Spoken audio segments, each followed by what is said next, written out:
चलो ठीक है, स्टार्ट करते हैं। ओके।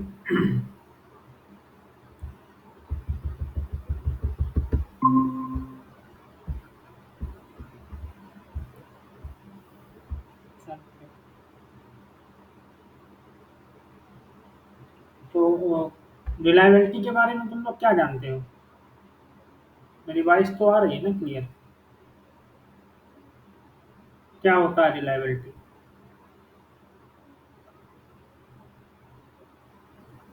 बोलो। What is reliability?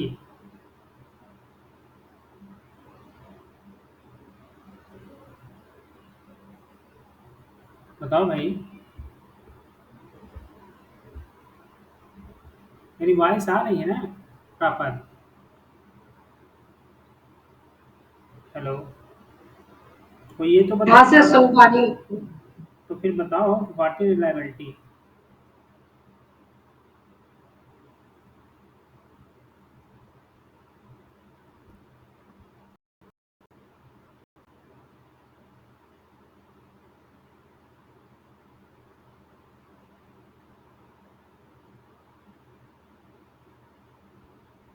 Probability of failure-free functioning of any component. Yeah, sure. If system is functioning, then that probability is called reliability. Okay. So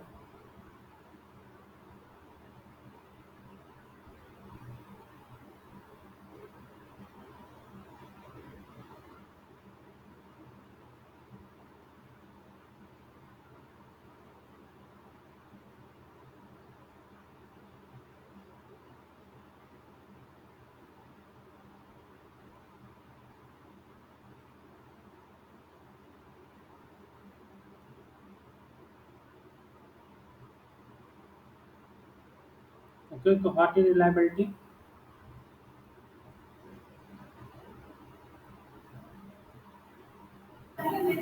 It is probability of failure-free functioning of any component under provided environment. ठीक है, मैं बता रहा हूँ what is reliability, अब मैं बता रहा हूँ। ठीक है,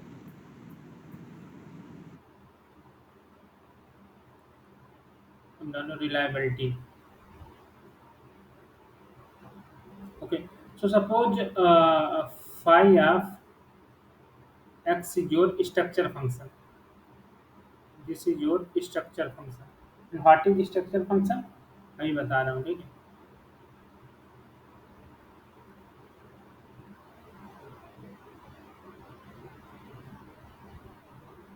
ओके। सो जो स्ट्रक्चर फंक्शन होता है वो कुछ ऐसा होगा कि सपोज करो एक्स आई है, दिस इज इक्वल टू, इसको मैं वैल्यू दे दूँ 1, इसको दे दो 0। इफ आई एथ component is functioning, if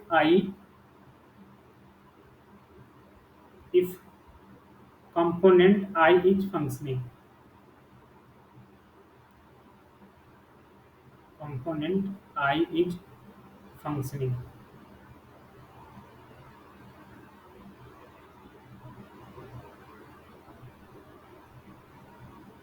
and if component I has failed, if component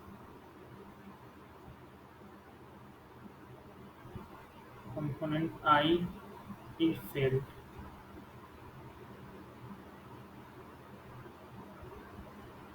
और ये सारे कंपोनेंट की बात क्या कर रहे हैं? मान लो सपोज करो हमारे पास एक सिस्टम है जो कि ऐसा है, सपोज करो पैरेलल या सीरीज कुछ भी, तो अभी मान लो सपोज करो ये 1 है, ये 2 है।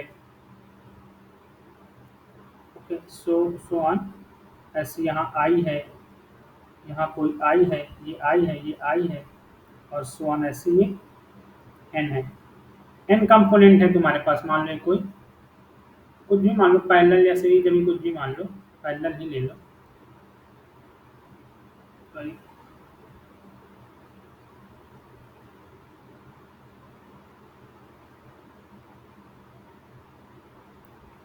ओके, सो दिस इज, ये कोई तुम्हारा कोई सिस्टम है ये तुम्हारा। ठीक है, दिस इज द सिस्टम। तो इस सिस्टम में अगर कोई मान लो इसका स्ट्रक्चर फंक्शन जो होता है, तो मान लो मैं कह रहा हूँ कि अगर कंपोनेंट आई फंक्शन कर रहा है तो मैं इसे 1 वैल्यू दूंगा। तो जब स्ट्रक्चर फंक्शन होगा इसको 5x ये होता है। अब स्ट्रक्चर फंक्शन की बात हम करते हैं। अगर अब तुम्हारा फाइव एक्स भी एक वैल्यू, ओवरऑल फाइव एक्स एक वैल्यू लेगा। अगर ये मान लो इसकी वैल्यू वन हो गई, जीरो, ये वन हो गया। Suppose if system is functioning, तुम्हारा ओवरऑल सिस्टम फंक्शन कर रहा है। इफ सिस्टम इज फंक्शनिंग, ये होता है तुम्हारा, अब ये डिफाइन कर रहे हैं, if system is functioning, functioning and if system has failed, if system has failed, if system has failed। सो जो प्रोबेबिलिटी होगी, जो रिलायबिलिटी होगी वो आर होगी। सिस्टम की एक्स बोल दो R. This is probability of phi of x equal to one.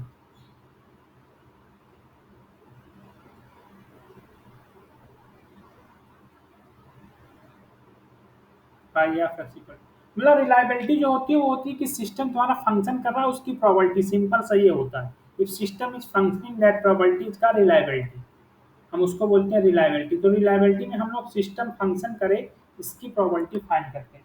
तो आते हैं सीधा सा, ज़्यादा तो थ्योरी पढ़ना नहीं है, तो जो जो इम्पोर्टेंट है हमारे सीएसआई या नेट के अकॉर्डिंग वो चीज़ डिस्कस करते हैं। ठीक है,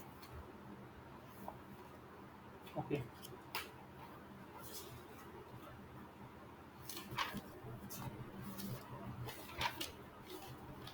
ओके, सो अब आ जाते हैं नोटेशन पर। कुछ नोटेशन होंगे। सो सम नोटेशन में बता रहा हूँ, जो नोटेशन हम यूज करेंगे रिलायबिलिटी में पूरे, इस नोटेशन पर आओ। तो यहाँ पर एक डिफाइन करेंगे टी। टी क्या होगा, इसको रैंडम वेरिएबल बोलेंगे या लाइफ टाइम बोलेंगे। Okay, this is random variable, यही रैंडम वेरिएबल होगा। अब इस रैंडम वेरिएबल को लाइफ टाइम भी बोल सकते हैं, life time of system. Okay, life time of system, lifetime of system.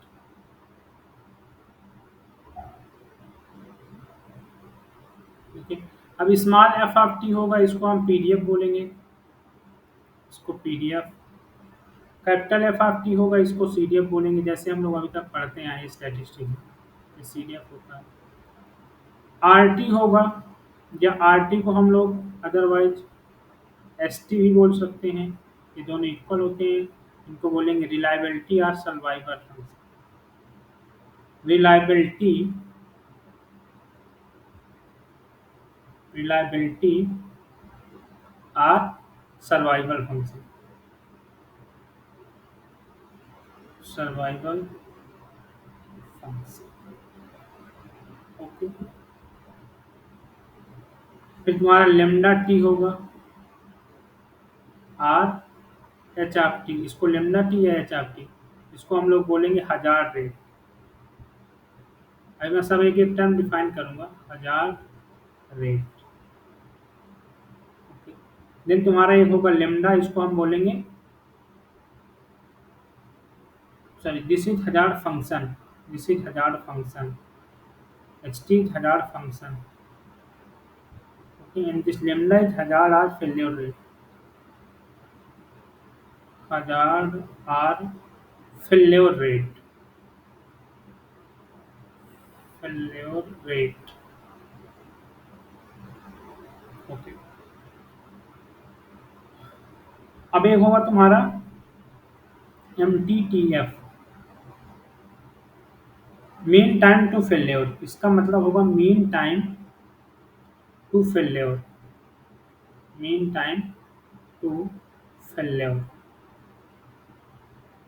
Okay, और एक होगा तुम्हारा स्मॉल एम टी, इसको हम लोग बोलेंगे mean residual life time, mean residual,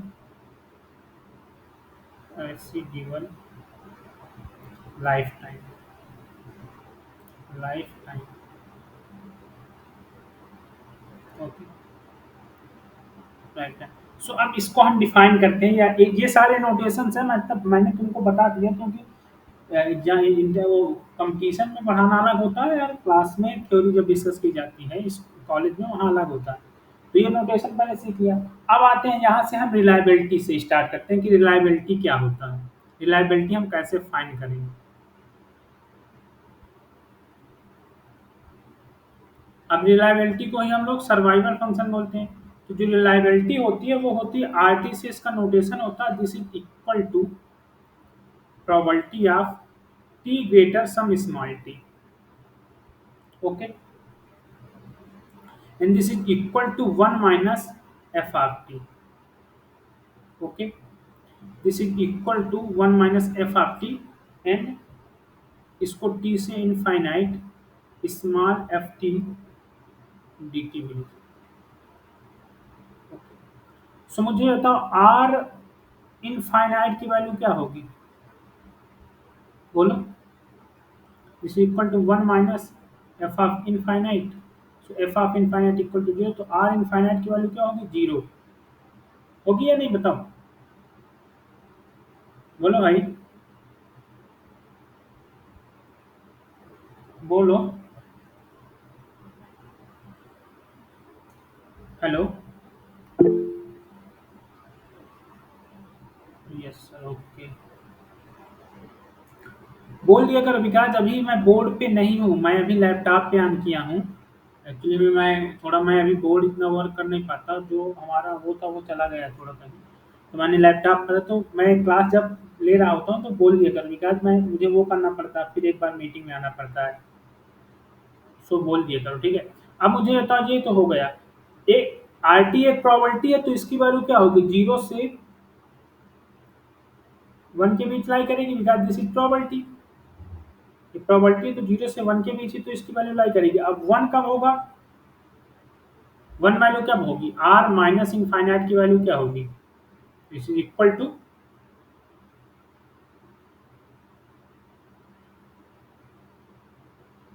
F of g. 1, 1, f of 1, 1, this is minus infinite, और f of minus infinite की वैल्यू होती है 0, so this is equal. 0. Okay, अब आते हैं हम अपने फेल्योर डेंसिटी फंक्शन पे। फेल्योर डेंसिटी फंक्शन, या इसी को हम लोगों ने f small F t define किया था। जो फेल्योर डेंसिटी फंक्शन, ये सब टर्म याद रखना बिकॉज इसी पे क्वेश्चन आए हैं, सारे क्वेश्चन इसी पे आए हैं। फेल्योर डेंसिटी फंक्शन, इसको हम नोटेशन देते हैं एफ आर टी, या इसको पीडीएफ भी बोल सकते हो। ये गिवन रहता है जनरली, कुछ ना कुछ गिवन होगा। अभी मैं निकलवाना 4 केस बताऊंगा कैसे क्या निकालेंगे। तो स्मॉल एफ टी, तो अगर मेरे पास कैपिटल एफ टी है तो स्मॉल एफ टी फाइंड करना क्या है? कैपिटल एफ टी को एक बार डिफरेंशिएट कर दो, स्मॉल एफ टी के इक्वल आ जाएगा। नो प्रॉब्लम, कोई प्रॉब्लम? अगर मेरे पास मेरे पास देखो, ठीक है, मैं रिलेशन बता दूंगा, मैं कोई दिक्कत नहीं है। सो अब रिलेशन बताऊंगा। सो अगर मान लो मुझे प्रोबेबिलिटी निकालना है, जैसे एज ए प्रोबेबिलिटी निकालना, टी एक रैंडम वेरिएबल है, टी एक रैंडम वेरिएबल है। अभी तक ये प्रोबेबिलिटी क्या होगी भाई? ये टी एक रैंडम वेरिएबल है जो फॉलो कर रहा है इस distribution. So this is nothing but this is equal to F of B minus F of A, यही होगा। Otherwise this is equal to A to B small F T D T, यही होगा ना? बोलो। अगर एक्स एक random variable है, ए to B निकालना है, तो यही तो लिखते हैं हम लोग, तो कोई प्रॉब्लम? अब मैं इसको आर के टर्म में ये भी लिख सकता हूँ भाई। एफ अभी तुमने निकाला कि R A minus R B लिख सकता हूँ। कैसे R A minus R B? Because अभी तुमने बताया ना कि अभी हमने रिलेशन पीछे पढ़ा कि आर टी इक्वल टू होता है 1 माइनस एफ टी। ठीक है, ये अब आते हैं रिलेशन में, पढ़ते हैं कि इनके इनके बीच रिलेशन कैसा होता है। ठीक है,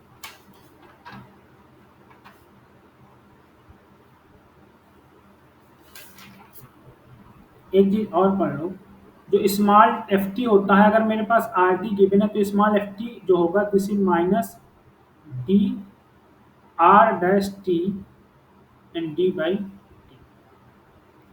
अगर मेरे पास रिलायबिलिटी गिवन है, तो मैं रिलायबिलिटी को टी के रिस्पेक्ट में डिफ्रेंशिएट कर दूंगा, तो F T small F T आ जाएगा।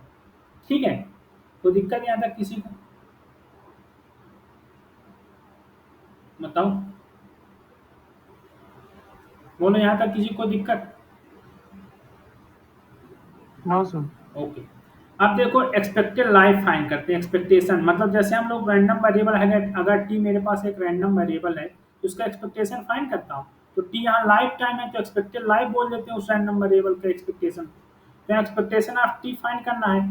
तो एक तरीका है कि टी का जो भी पीडीएफ हो उसको उसकी रेंज पे इंटीग्रेट कर दो, 0 से इनफाइनाइट एफ टी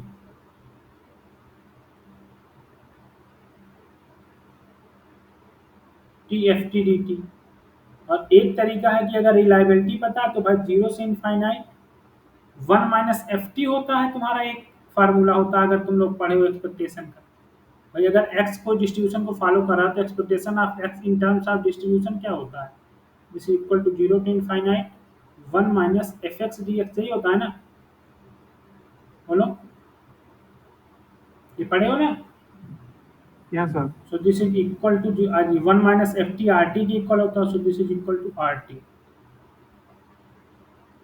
dt। अब इस एक्सपेक्टेशन को ही हम लोग क्या बोलते हैं, इसी एक्सपेक्टेशन को हम लोग बोलते हैं MTTF, mean time to failure, या मीन टाइम बिटवीन फेल्योर। इसका मतलब बिटवीन फेल्योर, इसका टू फेल्योर, इसको दोनों बोल सकते हैं, mean time to failure, mean time between failure. अब आते हैं हजार्ड फंक्शन क्या होता है।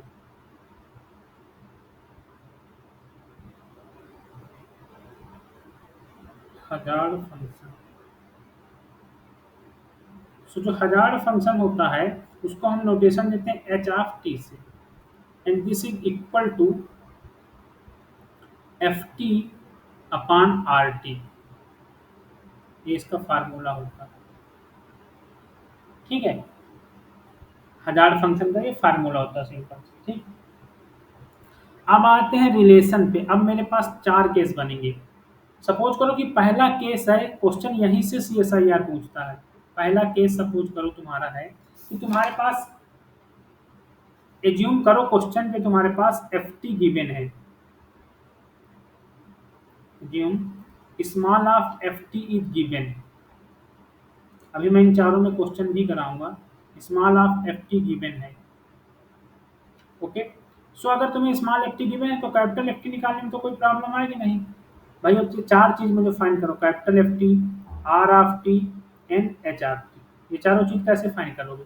सबसे पहले हम लोग क्या फाइंड करेंगे, कैपिटल ft। तो अगर स्मॉल ft पता है तो कैपिटल ft फाइंड करते हैं 0 से t f of x dx,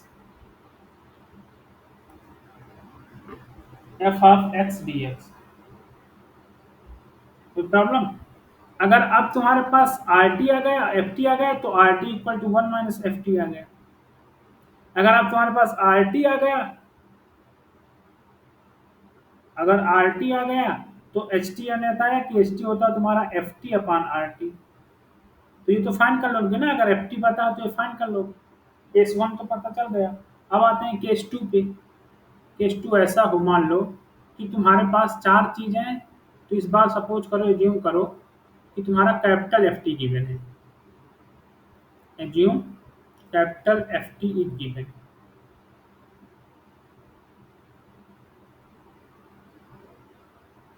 तो कैपिटल FT गिवन है तो स्मॉल FT फाइंड करने के लिए कैपिटल FT को डिफरेंशिएट कर दो with respect to, with respect T.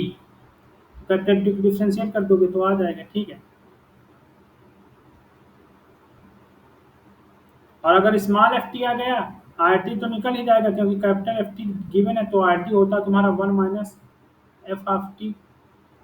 और अब स्मॉल FT भी आ गया, RT भी आ गया, तो हजार रेट भी आ जाएगा, small FT divide by RT। तो ये दो तो इजी थे, ठीक है। इनका ये दो इसलिए इजी है क्योंकि तुम रैंडम वेरिएबल पढ़ चुके हो, सो रैंडम वेरिएबल की तरह। लेकिन अब तीसरा केस सपोज करो, थर्ड केस है तुम्हारा। तो सपोज करो तुम्हारे पास RT गिवन है। Assume RT is given.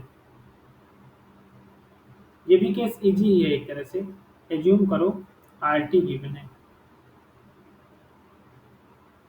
Assume RT is given.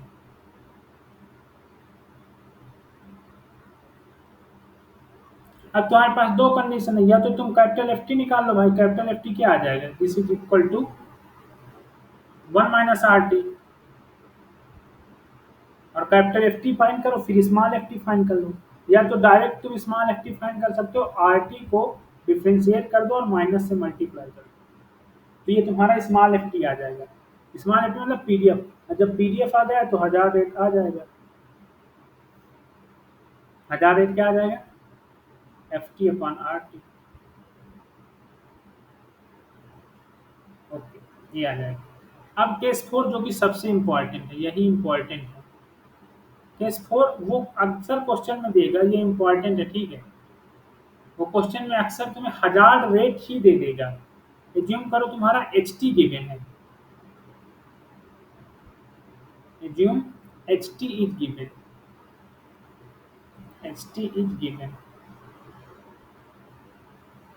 तो अगर तुम्हारा एच टी गिवन है देन तुमको प्रॉब्लम होगी जो इम्पोर्टेंट है। तो आर टी इसमें कैसे फाइंड करोगे? आर टी फाइंड करोगे तुम एक्सपोनेंशियल इनकी मतलब ई के पावर या एक्सपोनेंशियल कह दो 0 टू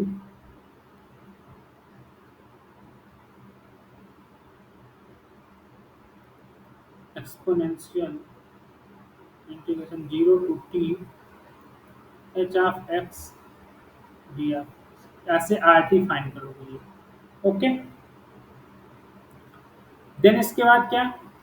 इसके बाद आर टी फाइंड हो गया तो अब तो इजी हो जाएगा हर एक चीज। यहाँ माइनस भी है, ठीक है, ये माइनस एक्सपोनेंशियल की पावर माइनस होगा, ठीक है, मतलब ये दिस इज एक्सपोनेंशियल। तो एफ टी हो गया तो आर टी हो गया तो एफ टी फाइंड करने में कोई दिक्कत नहीं है। अब तो सब कुछ फाइंड कर लोगे, स्मॉल एफ टी भी फाइंड कर लोगे, this is nothing but F dash T. बस ये याद रखना कि आर टी अगर एच टी दिया है तो आर टी ऐसे फाइंड करते हैं, ई के पावर माइनस का integration 0 to h x d x 0 to t, ठीक है। अब एक चीज यहाँ समझो, एक तरह से लेमा है छोटा सा, या जस्टिफाई कर लो, एक तरह से लेमा या जस्टिफाई कर लो इसको। A particular hazard rate, a particular hazard rate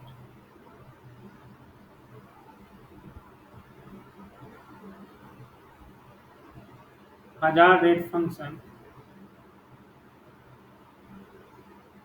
hazard rate function will uniquely will uniquely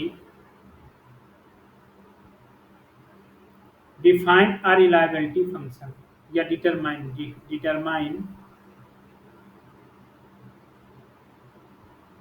a reliability function। इसका मतलब समझ में आया ना, कि अगर कोई हजार रेट है मेरे पास तो उसका जो रिलायबिलिटी फंक्शन आएगा वो यूनिक आएगा, ठीक है। मतलब एक पर्टिकुलर हजार rate function unique reliability function को डिफाइन करेगा।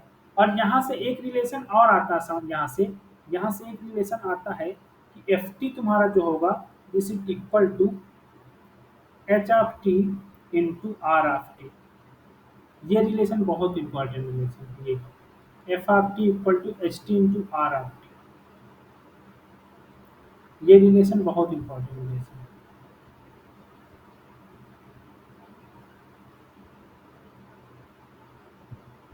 वही चीज है कि hazard rate equal to f t into R t, यही चीज, ये रिलेशन मतलब एच टी इंटू, तो F t h t into R T.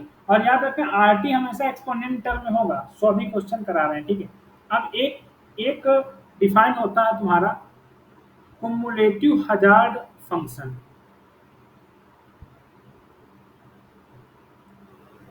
Cumulative hazard function. Okay, so इसका मतलब है, इसका नोटेशन होता है एच ऑफ टी, और ये इक्वल होता है तुम्हारा ई के power, sorry, this is equal to integration 0 से t h x d x. और इस एच टी और आर टी के बीच जो रिलेशन होता है वो होता है ई के power minus h t equal to R t, ये रिलेशन होता है, ठीक है, तुम्हारा हजार है। Okay, so R t, so यहाँ से तुम एक चीज और देख सकते हो कि तुम्हारा जो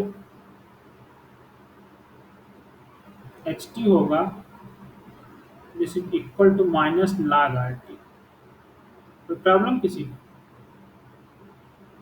सो मुझे ये बताओ कि अगर मैं limit t times to infinite कर दूं एच टी पर, ओके, तो क्या मिलेगा तुम्हें? T times to infinite h t पर क्या मिलेगा? माइनस का log आर इनफाइनाइट, बोलो यही मिलेगा ना? और आर हाँ इनफाइनाइट की यही। वैल्यू होती है, आर इनफाइनाइट की वैल्यू होती है zero. R infinite equal to zero, R infinite equal to zero, and minus मिलेगा log जीरो, और log जीरो माइनस इनफाइनाइट होता है, सो ये इनफाइनाइट आएगा। Finally limit h t tends to infinite h of t, ये तुम्हारा finally infinite आएगा। अब एक चीज बताओ, अगर मैं लिमिट कर दूं t tends to zero h t, तो क्या आएगा? ये क्या आएगा?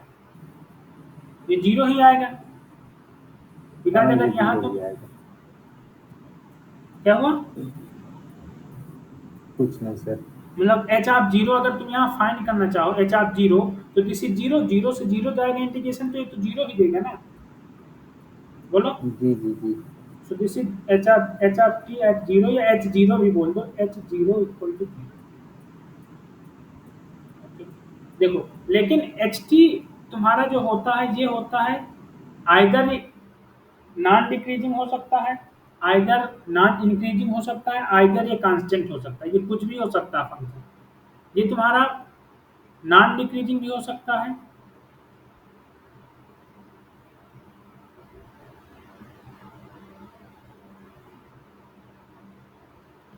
नॉन इंक्रीजिंग हो सकता है,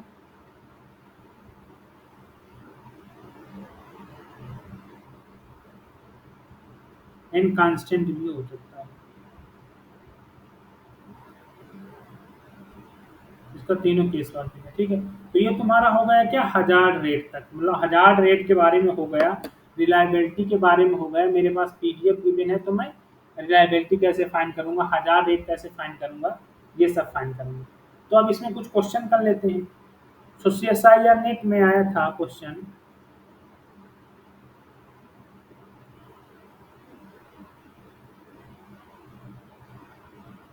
जून 2017 में आया था। ये क्वेश्चन था कि यक्स एक लाइफ टाइम है सिस्टम का, जो कि फॉलो कर रहा है एक डेंसिटी फंक्शन गिवन है एफ ऑफ एक्स। ये गिवन था तुम्हारा अल्फा एक्स माइनस म्यू के power alpha minus one, e के power minus x minus mu के पावर अल्फा, और यहाँ था x greater mu and alpha greater zero, नहीं सॉरी अल्फा ग्रेटर, ओके ठीक है, ये था ओनली, ठीक है। एक्स ग्रेटर म्यू है, यहाँ एक्स ग्रेटर म्यू लिमिट दी थी, एक्स ग्रेटर म्यू, और म्यू से अगर लेस यार इक्वल है तो अदरवाइज जीरो कर सकते हो तुम इसको, ठीक है। तो इसमें पहले मुझे बताओ कि इसका हजार्ड रेट क्या होगा, हजार्ड फंक्शन ऑफ एक्स क्या होगा, हजार्ड फंक्शन ऑफ एक्स क्या होगा, ये फाइंड करना हमें। क्या होगा क्वेश्चन,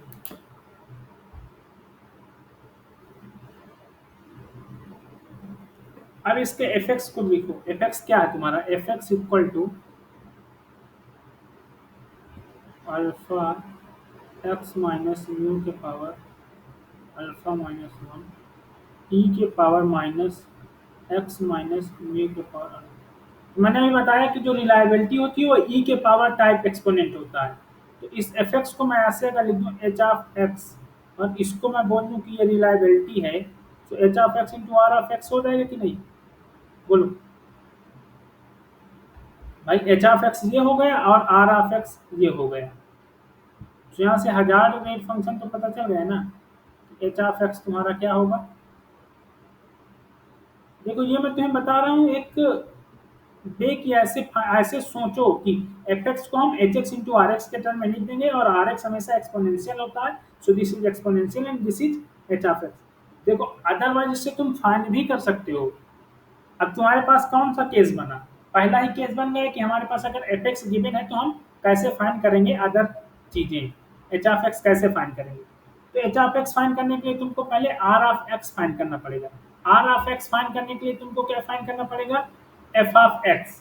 तो इस एफ एक्स से capital F of x find कर सकते हो तुम कि नहीं।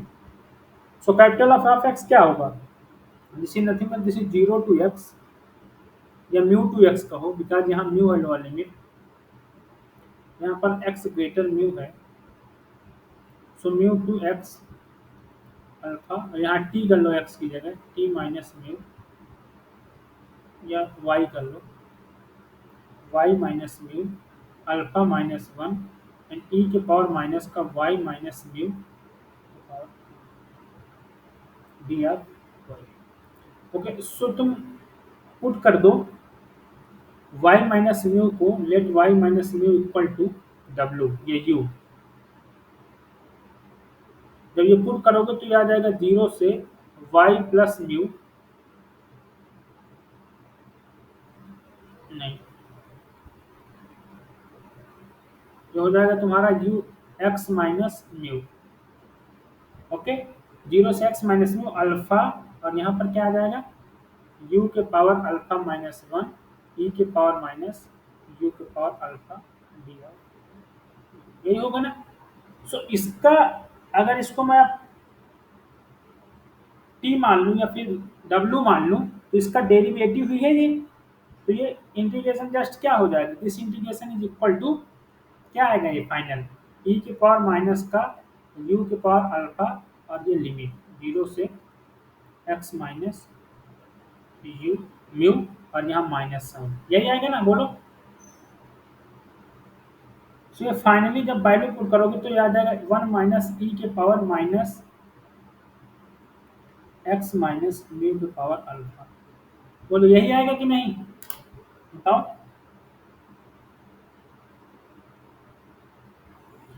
समझ में आ रहा है ना सबको।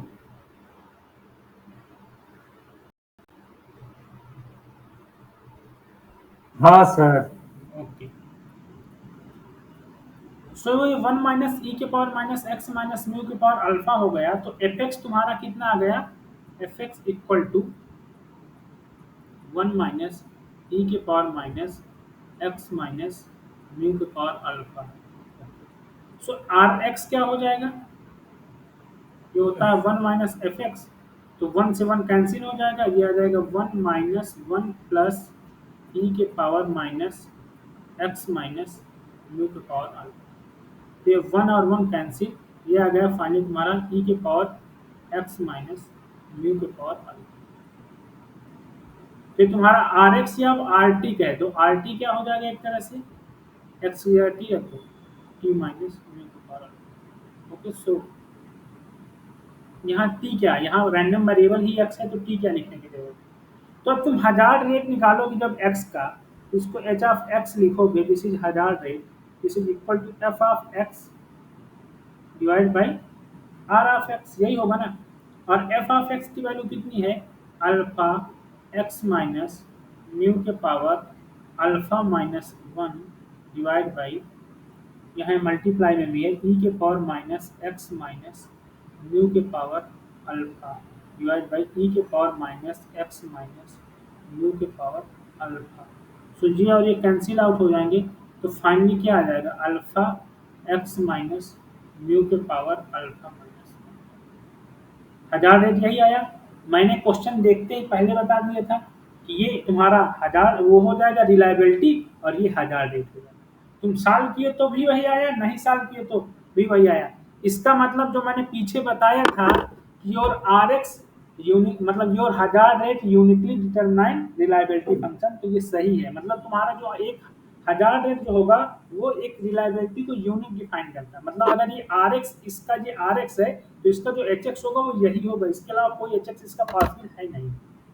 बात समझ में आई? तो इसको सॉल्व करने की जरूरत नहीं, वहां देखो एफ एक्स तुम्हारा इस टर्म में है कि एक्सपोनेंट वाले को आर एक्स बोल दो और बाकी जो अदर पार्ट है वो एच ऑफ एक्स हो जाएगा। ठीक है, कोई प्रॉब्लम?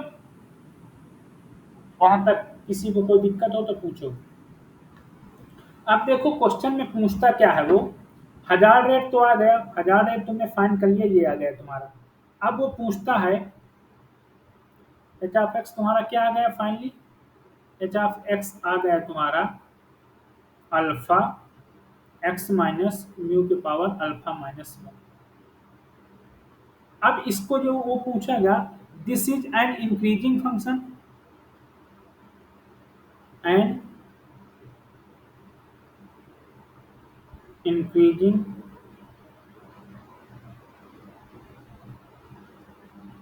फंक्शन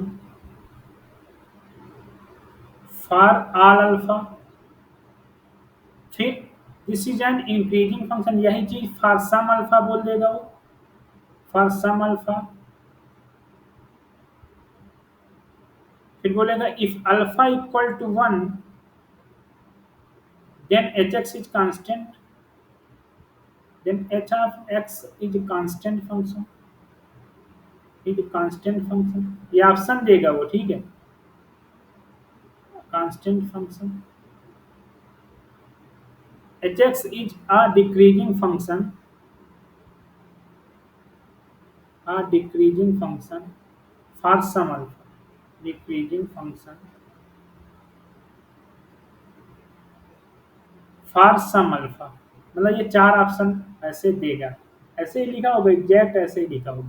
पहला ये है, दूसरा ये है, तीसरा ऑप्शन ये है, चौथा ये। मतलब पहला ऑप्शन बोला h x an increasing function for all alpha and increasing function for some alpha, if alpha equal to 1 then h x is constant function and decreasing function for some alpha. तो पहले start करो, alpha की value ले लो। अगर alpha को मैं 1 लिख दूंगा तो एच ऑफ एक्स क्या आ जाएगा, बोलो एच ऑफ एक्स क्या आएगा, this is 1, so this is constant. तो तुम्हारा थर्ड ऑप्शन ट्रू हो गया, तुम्हारा थर्ड ऑप्शन ट्रू हो गया। अब आ जाओ इंक्रीजिंग और डिक्रीजिंग चेक करने। तो मुझे बताओ एच ऑफ एक्स की वैल्यू क्या है, ये है अल्फा ई के power minus x minus mu के पावर अल्फा। तो एच डैश एक्स क्या होगा, तो हो जाएगा अल्फा एंड अल्फा माइनस 1 ई के power minus x minus mu के पावर अल्फा। सो अगर मैं अल्फा की वैल्यू ग्रेटर 1 ले लूं तो एच डैश एक्स कैसा मिलेगा, दिस इज ग्रेटर 0 मिलेगा। अगर अल्फा की वैल्यू मैं ग्रेटर 1 ले लूंगा तो एच डैश एक्स ग्रेटर 0 मिलेगा। सर आप एच एक्स में एक्सपोनेंट वाला क्यों टर्म ले रहे हैं? Oh sorry sorry,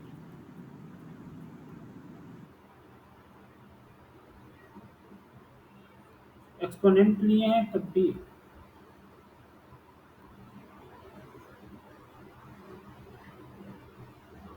x minus mu के पावर अल्फा माइनस 1 है ना यहाँ।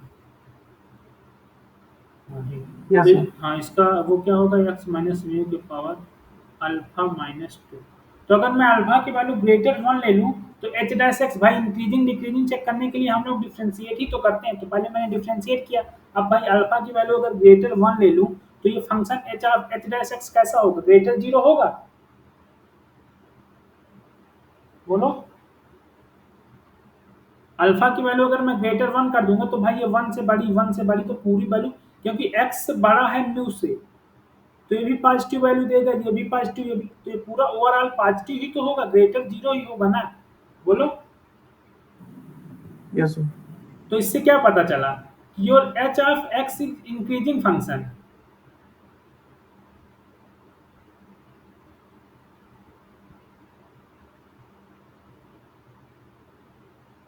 फॉर सम अल्फा मतलब फॉर अल्फा ग्रेटर 1, इस अल्फा के लिए ये एक इंक्रीजिंग फंक्शन हो गया। अगर यहीं पर अब अगर मैं अल्फा की वैल्यू 0 से 1 के बीच ले लूं, 0 से 1 के बीच ले लूं अल्फा की वैल्यू, देन क्या होगा भाई ये निगेटिव हो जाएगा, सर नेगेटिव हो जाएगा। तो H of H dash X this is less zero. So तुम्हारा क्या पता चला इससे? इससे पता चला कि यह तुम्हारा डिक्रीज कर रहा है, मतलब this is H is decreasing function, H is decreasing function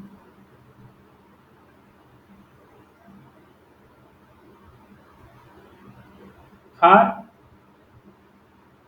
zero से अल्फा से।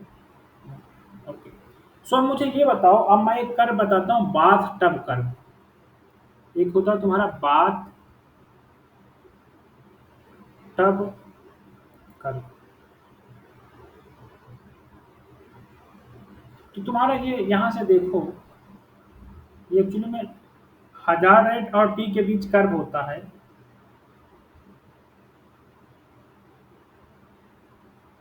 ये मान लो तुम्हारा लेमडा टी है, एच ऑफ टी कुछ भी बोल दो इसको, और ये टी है। सो ये बाथ टब कर्व ऐसे होता है। अभी तुमने देखा कि जब हमारा लेमडा 0 से 1 के बीच में था तो डिक्रीजिंग था फंक्शन, तो भाई पहले डिक्रीज किया, ऐसे किया, डिक्रीज किया। फिर जब जैसे तुम्हारा लेमडा नहीं, अल्फा 0 से 1 के बीच में था तो डिक्रीज कर रहा था फंक्शन। अभी प्रूव किया तुमने ना उस क्वेश्चन पे कि दिस इज डिक्रीजिंग, तो ये डिक्रीज किया, मान लो ये डिक्रीज किया। लेकिन जैसे अल्फा को हमने 1 कर दिया, सो this is give constant value, ये कांस्टेंट वैल्यू दे दिया।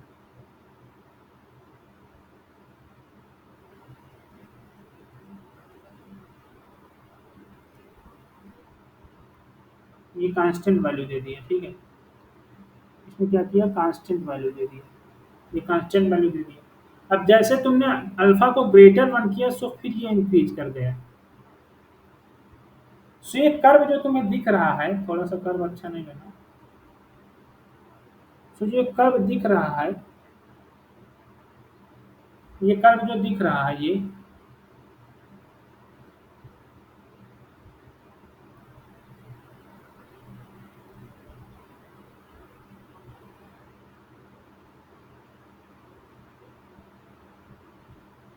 यहाँ पर एक लाइन मान लो, यहाँ पर एक लाइन मान लो,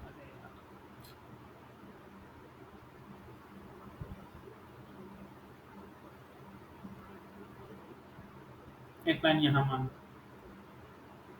ओके, सो यहाँ पर क्या था, अल्फा इक्वल टू 1 था, यहाँ पर अल्फा ग्रेटर 1 था, और यहाँ पर अल्फा लेस 1। यही था अभी पीछे वाले एग्जाम्पल पे देखा। ओके, सो इस यहाँ पर हम लोग क्या डिफाइन किए, decreasing failure rate, D F R, और यहाँ पर क्या था, सी एफ आर, मतलब कांस्टेंट फेल्योर रेट, और यहाँ पर क्या था, इंक्रीजिंग फेल्योर रेट। भाई 1000 फंक्शन के अकॉर्डिंग ही तो फेल्योर रेट डिफाइन होगी, तो this is increasing failure rate. तो अब सर देखो यही होता है बाथ टब, मतलब ये देखो तो बाथ टब की तरह एक कर्व दिख रहा है ना भाई। बाथ टब ऐसे ही होता है ना, नहाने वाला टब कैसे होता है, ऐसे ही होता है ना। बोलो एक डाउट था सर, बोलो बोलो। ये अल्फा लेस देन 1 पे सर जो हमारा एच एक्स है वो तो इंक्रीजिंग है ना? नहीं, कहाँ अल्फा लेस 1 पर इंक्रीजिंग, ये तो डिक्रीजिंग है ना। कहाँ सर? सर कहाँ दोनों। कहाँ इंक्रीज कर रहा है, 0 से अल्फा के बीच में, 0 अच्छा अच्छा, हाँ सही है, सही सही है। वो सॉरी मैंने। ठीक है। तो ये अब देखो ऐसे, अब देखो इसको बोलते हैं हम लोग, ये जो होता है इसको बोलते हैं हम लोग यूजफुल लाइफ, यूजफुल लाइफ, इसको बोलते हैं यूजफुल लाइफ। और यहाँ पर जो डिफाइन होता है उसको बोलते हैं bear out life, bear out. Okay, in यहाँ पर डिफाइन होता है उसको हम लोग नाम देते हैं बर्न इन, इसको बर्न इन या infant morality, infant morality, sorry mortality, morality मतलब तो मैथमेटिक्स का, मोर्टलिटी, मोर्टलिटी रेट पढ़े होगे ना तुम अप्लाइड स्टैटिस्टिक्स में। Yes sir. इसको बोलते हैं इन्फेंट मोर्टलिटी, स्पेलिंग देख लेना।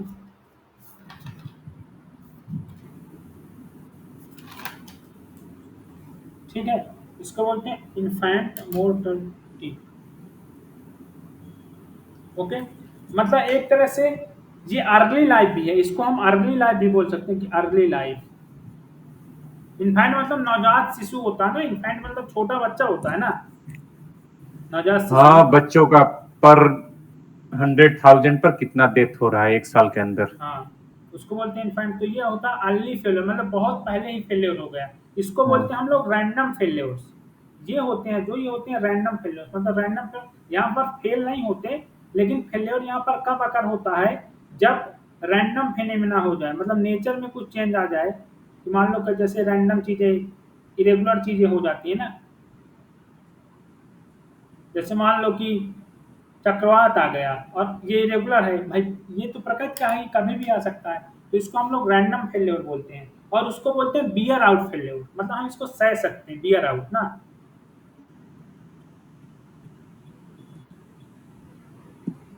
तो ये फेल्योर मॉडल डिफाइन किया गया बॉट टक्कर का, कि ऐसा तुम्हारा मॉडल बनेगा बॉट टक्कर, यही होता है। तो अब इस क्वेश्चन पे एक ऑप्शन मुझे भी दे सकता था, this hazard function follows bath tub curve, या बाथ टब कर्व। समझ में आया बात? सर अल्फा रिस्ट्रिक्टेड है 0 से 1 के बीच में। नहीं नहीं नहीं, अल्फा अल्फा की कोई रिस्ट्रिक्शन नहीं है, अल्फा यहाँ रैंडम है, अल्फा कोई भी वैल्यू ले सकता है। क्योंकि सर लेस देन 0 पे तो ये पॉजिटिव इंक्रीजिंग फंक्शन है। जीरो लेस देन, जीरो से छोटे पर ये क्या है, इंक्रीजिंग फंक्शन। जीरो से छोटे पर इंक्रीजिंग फंक्शन आएगा ये। हाँ सर देखिए एस डैश एक्स जो है, अगर जीरो से लेस लोगे तो तुम इंक्रीज करेगा ये। नहीं, अल्फा ग्रेटर जीरो डिफाइन हो सकता है, अल्फा ग्रेटर जीरो डिफाइन होगा वहां, समझ गए, अल्फा ग्रेटर जीरो होगा। ये क्वेश्चन देखना पड़ेगा यार, अल्फा ग्रेटर जीरो होना तो चाहिए बस। हाँ सर यही होगा तभी बात का पॉसिबल है। हाँ ठीक है, बट अल्फा ग्रेटर जीरो ही होगा। अल्फा ग्रेटर जीरो बिकॉज इसलिए अल्फा ग्रेटर जीरो इसलिए होगा क्योंकि ये एक बेबुल डिस्ट्रीब्यूशन है ना, तो वहाँ alpha greater lambda greater zero ही होता है ना। हाँ होगा, वही होगा, अल्फा ग्रेटर जीरो ही होगा। ठीक है, तो कोई दिक्कत इस क्वेश्चन पे यहाँ तक? देखो जितने भी क्वेश्चन तुम्हारे रिलायबिलिटी में आते हैं, ये क्वेश्चन एक जनरल क्वेश्चन था। अब तुम्हारा वैसा ही पूछेगा, वो कभी हजार रेट पूछेगा, कभी सर्वाइवल रेट पूछेगा, कभी ये सब पूछता रहेगा। मतलब ये इंक्रीजिंग फंक्शन है कि ये कांस्टेंट फंक्शन है अल्फा की वैल्यू के लिए, ये क्या है, मतलब ऐसा ही क्वेश्चन आते हैं एग्जाम में। तो अब मैं एक क्वेश्चन और डिस्कस करता हूँ, बाकी फिर मैं आज पैरेलल सीरीज सिस्टम भी बताऊंगा उसकी थ्योरी, क्योंकि कल मुझे रिलायबिलिटी समाप्त करना है विद क्वेश्चन, क्वेश्चन जितना अभी तक आया है सारा। तो आज मैं वो वाली भी थ्योरी डिस्कस कर दूंगा, मतलब सीरीज सिस्टम की थ्योरी आज कर दूंगा और कल क्वेश्चन क्वेश्चन करा दूंगा। तो एक क्वेश्चन दिसंबर 2016 का है, उसमें बोला support t follows exponential with mean 1, exponential distribution with mean 1। Then उसमें ऑप्शन दिया है A option.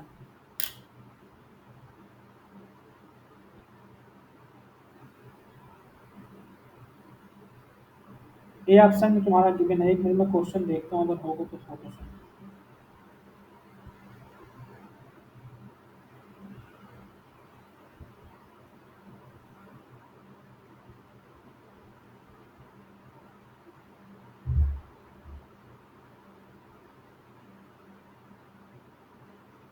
Okay, then option दिया है, ऑप्शन में लिखा हजार्ड, ऑप्शन मान लीजिए है hazard rate of T is constant function, is constant function.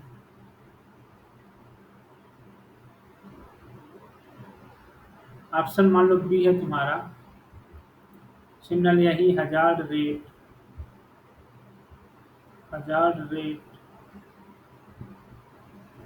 Of T square is constant function, is constant function.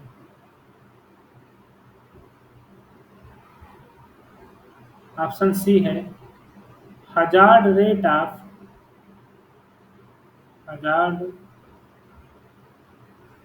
Hazard rate function, hazard rate ऐसी hazard rate function, hazard function, hazard rate नहीं hazard function है, ठीक है यहाँ hazard function आप ठीक है hazard rate ठीक है, तो हजार्ड रेट ऑफ टी, ठीक hazard rate of t, t cube is identity function,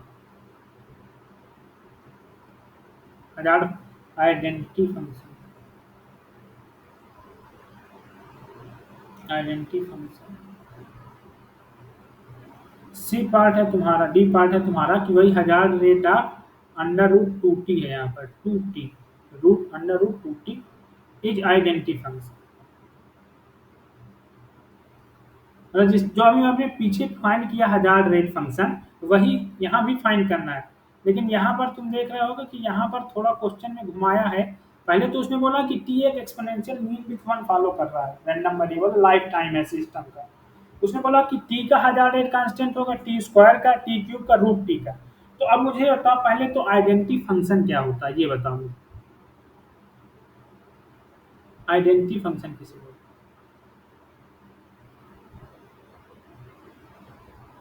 बताओ, आइडेंटिटी फंक्शन किसे बोलते हैं बोलो, पता है किसी को आइडेंटिटी फंक्शन?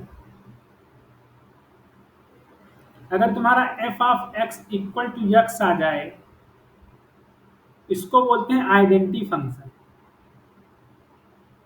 समझ आई बात? ये होता है आइडेंटिटी फंक्शन।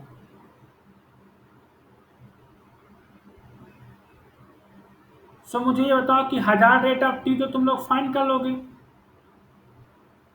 ये तो सिंपल है हजार्ड रेट टी का फाइंड करना, हजार्ड रेट फंक्शन अगर टी का मैं फाइंड करना चाहूँ तो फाइंड कर लोगे ना, कांस्टेंट है। Hazard rate function of T, hazard rate function,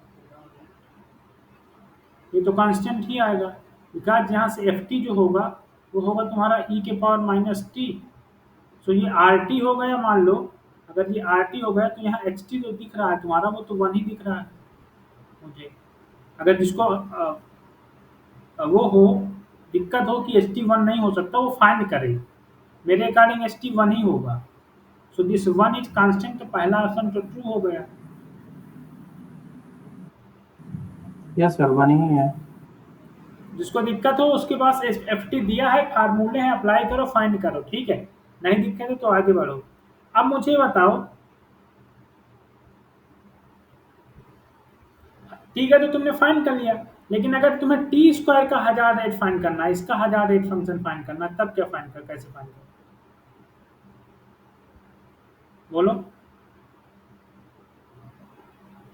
बताओ भाई। सर या तो एक ऑप्शन है कि टी स्क्वायर का डिस्ट्रीब्यूशन निकाल के फाइंड करें, काफी लेंदी प्रोसेस जाएगा चारों ऑप्शंस के लिए। वही प्रोसेस ही है और कोई प्रोसेस ही नहीं है। वही है। और बाकी हजार्ड रेट में कोई प्रॉपर्टी होती है हजार्ड रेट की क्या कि किसी linear function this is something this ऐसा टाइप कुछ मैंने बताया पीछे क्या है? नहीं सर, कोई नहीं। तो एक ही ऑप्शन है कि तुम टी स्क्वायर का डिस्ट्रीब्यूशन फाइंड करो वहां से हजार्ड रेट फाइंड करो, और बाकी अदर ऑप्शन तुम्हारे पास हजार्ड रेट के नहीं है कि हजार्ड रेट कैसे फाइंड करोगे अगर अदर डिस्ट्रीब्यूशन से, क्योंकि hazard rate is not follow invariance property ना, हजार्ड रेट इनवेरिएंस प्रॉपर्टी नहीं फॉलो करे कि भाई टी का पता है तो हम टी क्यूब का बता देंगे, हम रूट टू टी का बता देंगे।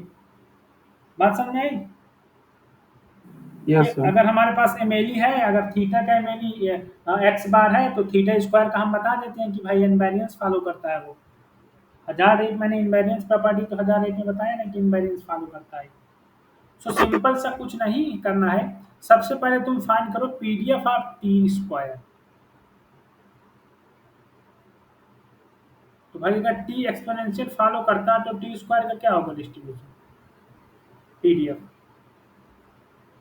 इसको सपोज करो कि ये तुम्हारा y है, y equal to t square, तो एफ ऑफ y क्या आएगा, this is equal to d T by d y and f inverse हट, यहाँ क्या लिखे बताओ,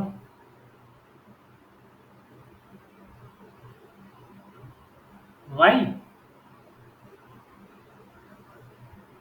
तो ये क्या आएगा ई के पावर माइनस का टी होता तो टी की वैल्यू यहाँ से क्या आ गई रूट वाई, और d T by d y क्या आएगा 2t डी टी, यहाँ से भाई डिफ्रेंसिएशन करो 2t d T equal to t y, तो यहाँ से d T by d y क्या आया,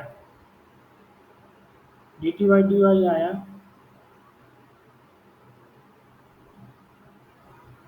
2t इनवर्स, मतलब 1/2t, 2t इनवर्स मतलब 1/2t, और t की वैल्यू यहाँ से क्या आई, t इक्वल टू यहाँ से आया y के पावर रूट वाई, यहाँ से तो यहाँ पर तुम जब लिखोगे तो टी डी टी अपन डी वाई हो जाएगा तुम्हारा फाइनली 1/2 रूट वाई, ओके, और यहाँ e के पावर माइनस टी था तो t की वैल्यू रख दिए। देखो यहाँ ये इनवर्स निकालना होता है, मतलब जैसे e के पावर माइनस टी है तो यहाँ पर इनवर्स निकालना है तुम्हें, तो t की वैल्यू रख दो, यहाँ बस हो गए, जहाँ जहाँ टी है वहाँ, जहाँ जहाँ टी है वहाँ वहाँ टी की वैल्यू रख दो, हो जाएगा। अगर ये कौन सा फंक्शन है, वन वन फंक्शन है, अगर मेनी वन फंक्शन है तो वहां पर तुम्हारा इनवर्स अलग होता है ना, तो दिस इज 1/2 रूट वाई,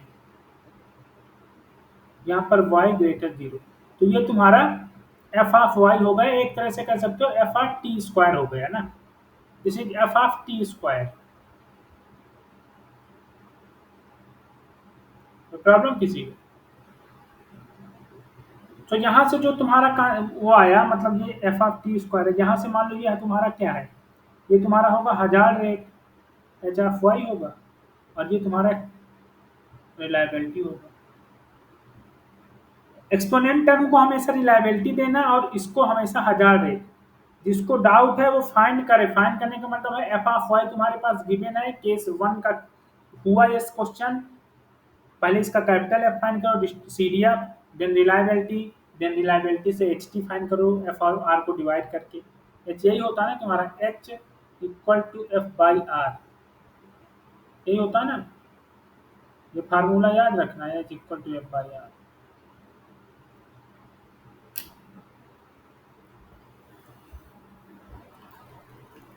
सो उसने बोला है ऑप्शन में कि the 1000 rate function of T square is constant, so this option is false, ये फॉल्स हो गया, ये ट्रू हो गया। अब टी क्यूब का फाइंड करो,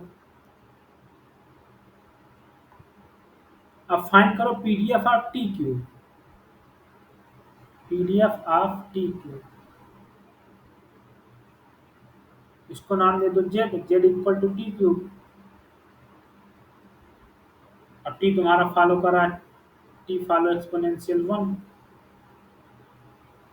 सो एफ ऑफ टी क्या हो जाएगा, f of t t equal to हो जाएगा ई के power minus t and t greater 0, ये हो जाएगा ना। तो यहाँ से जो पीडीएफ आएगा तुम्हारा एफ ऑफ जेड जेड, ये क्या आएगा, जैसे d T by D z f inverse y, यही होगा ना। तो ये हो जाएगा e के पावर माइनस का z के पावर 1/3, ये होगा ना, और डी टी बाई जेड क्या होगा, डी जेड, ये हो जाएगा 3t square D T equal to D Z, तो D T by D Z equal to 1/3t square, और t की वैल्यू है तुम्हारी z के पावर 3, तो z के पावर 2/, तो ये हो गया तुम्हारा 1/3 जेड के पावर 2/3, और जेड यहाँ ग्रेटर 0, तो इसका जो फंक्शन है ये तुम्हारा क्या होगा, इसका 1000 रेट हो गया, और एक्सपोनेंट टर्म तुम्हारा रिलायबिलिटी होता है, ये रिलायबिलिटी हो गया और ये 1000 रेट हो गया। सो 1000 रेट उसने क्या बोला है, 1000 रेट इज कांस्टेंट, कांस्टेंट होता तो आई बताया, सॉरी उसमें बताया 1000 rate of t cube is identity, तो मैंने अभी पीछे बताया कि आइडेंटिटी फंक्शन की डिफिनेशन होती है f of x equal to x. जिसने ग्रुप थ्योरी पढ़ा होगा, ग्रुप थ्योरी का मतलब होता है बीएससी में एक मैथ पढ़ाई जाती है group theory, ring theory, group theory एक कोर्स चलता था जब हम बीएचयू में थे, तो ग्रुप थ्योरी पढ़े थे, उसमें ऑन टू एक जगह प्रूव करना आता है ग्रुप्स को, तो ऑन जब हम लोग प्रूव करते हैं तो उसमें आइडेंटिटी शो करना होता है, सो इसको बोलते हैं आइडेंटिटी। अदरवाइज जिसने लीनियर अलजेब्रा पढ़ी होगी ठीक ठाक से अच्छे इंस्टीट्यूट में, वो भी जानता होगा कि आइडेंटिटी फंक्शन क्या होता है, क्योंकि वहाँ भी ऑन हम लोग शो करते हैं ना कि my this transformation is this, वो क्या बोलते हैं उसको, this linear transformation is 1 1 on 2, यही शो करते हैं ना। सेल्वन दास की बुक में ये सब बहुत एग्जाम्पल मिलेंगे 1 1 ऑन 2 के। शेल्डन रास नहीं, क्या नाम है उसका, लीनियर अलजेब्रा में कौन सी बुक अच्छी चलती थी यार, वो बहुत बेसिक सी बुक है, क्या नाम है उसका, इससे ही नाम है उसका, शेल्डन रॉस तो नहीं है। अरे वो मैथ वाले बहुत अच्छे से फॉलो करते हैं, क्या नाम है, नाम नहीं याद आ रहा, सही ऐसे कुछ करके है उसका नाम, उसमें आइडेंटिटी फंक्शन मिल जाएगा तुम्हें, ठीक है। यहाँ तक किसी को दिक्कत, बोलो भाई, समझ में आ रहा है ना क्लास, यस सर। ना समझ में आए तो बता देना।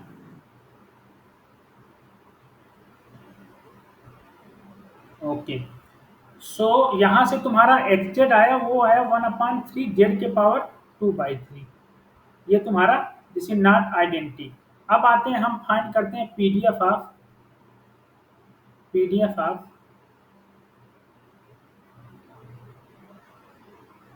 पीडीएफ ऑफ √2t, रूट के अंदर 2t है, ठीक है, तो इसको w दे दो नाम, this is w equal to root के अंदर 2t। So PDF of w क्या होगा, this is f of w small w equal to what, d of t of dt by dw and f inverse. सो ये हो जाएगा तुम्हारा e के पावर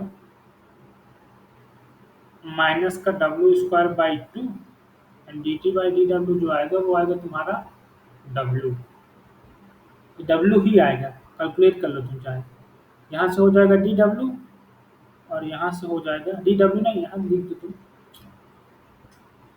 और यहाँ से हो जाएगा ये 2, सॉरी, यहाँ से हो जाएगा ये w² equal to 2t, okay.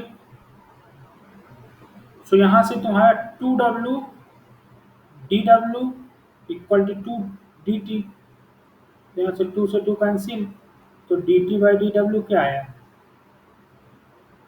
w ही नहीं आया, बताओ आया कि नहीं आया,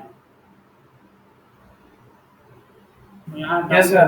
w ग्रेटर 0, तो यहाँ से तुम्हें क्या पता चला कि जो हजार रेट आया h of w this is equal to w, तो ये हजार रेट भाई ये एक्सपोनेंट है, तो इसको rw नाम दोगे, rw हो जाएगा, जिसको फाइंड करना है वो फाइंड भी कर लेगा, चेक कर लेगा कि मैं सही बता रहा हूँ या गलत, ये h ऑफ w हो जाएगा, तो h of w equal to w आ गया, और इसी को हम लोग क्या बोलते हैं, आइडेंटिटी फंक्शन, ये होता है ना identity function. Yes sir. Okay, so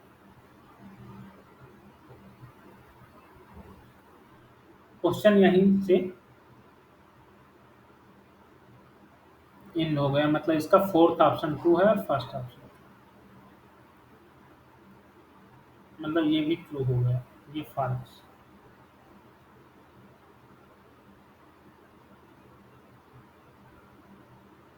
okay,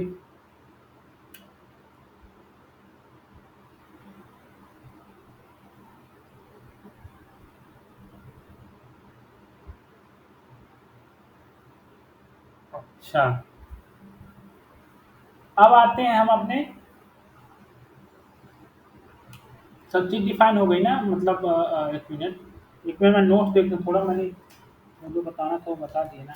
अब आते हैं रीमार्क, क्योंकि मैं सीरीज शुरू कर दूंगा तो रिलायबिलिटी के थ्योरी देख लेता हूँ, सब लिख लिया ना।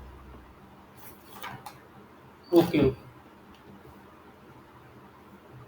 देखो एक चीज डिफाइन होती है, आज तक CSIR नेट में आया नहीं, लेकिन मैं डिफाइन करता हूँ, मीडियन टाइम टू फेलियर होता है एक, एक होता है median time to failure. Median time to failure,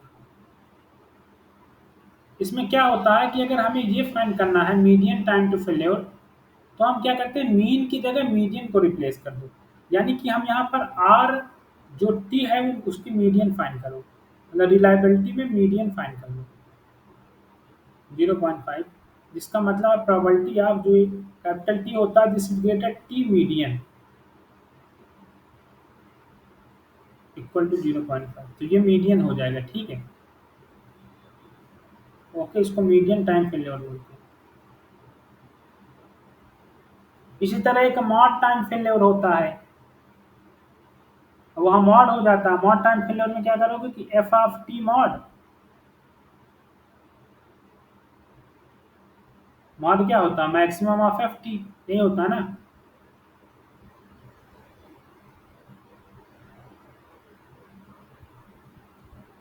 बोलो भाई, एफ ऑफ टी में मैक्सिमम ये होता है मॉड, ये होता है मॉड टाइम फेल्योर। तो वो ऐसे पूछ सकता है ना कि मान लो नॉर्मल डिस्ट्रीब्यूशन बन गया, नॉर्मल में क्या होता है कि साला मीन मीडियन मॉड तीनों इक्वल होते हैं, मतलब नॉर्मल एक सिमेट्रिक डिस्ट्रीब्यूशन होता है, तो वहाँ पर वो चाहे तो एक ही कैलकुलेट करवाएगा, लेकिन घुमा देगा तो तुम लोग कंफ्यूज हो जाओगे। सो नॉर्मल अगर कहीं फॉलो करे डिस्ट्रीब्यूशन और फाइनल आए, तो आप mean time, median time, mod time सब तीनों इक्वल हो जाएगा। ठीक है ना, जो तुम लोग ओके सर। पढ़ लेना। ठीक है, अब हमने रिलायबिलिटी वाला टॉपिक, मतलब रिलायबिलिटी कुल मिला के कह सकते हो कि जो हजार्ड रेट के क्वेश्चन आते हैं वो कॉन्सेप्ट मैंने बता दिया, आप तुम लोगों को क्वेश्चन सॉल्व करना है। कल मैं क्वेश्चन सॉल्व कराऊंगा। अब मैं बताता हूँ आज सिस्टम्स। अब सिस्टम होता है, सिस्टम में मतलब तीन तरह का सिस्टम होता है। एक होता है सीरीज सिस्टम, तो होता है वैसे कई तरह का, लेकिन हमको जो पढ़ना मेनली वो पढ़ना हमें सीरीज सिस्टम,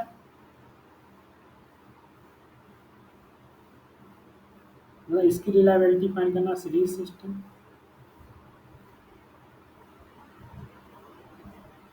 दूसरा हम लोगों को पढ़ना है पैरेलल सिस्टम।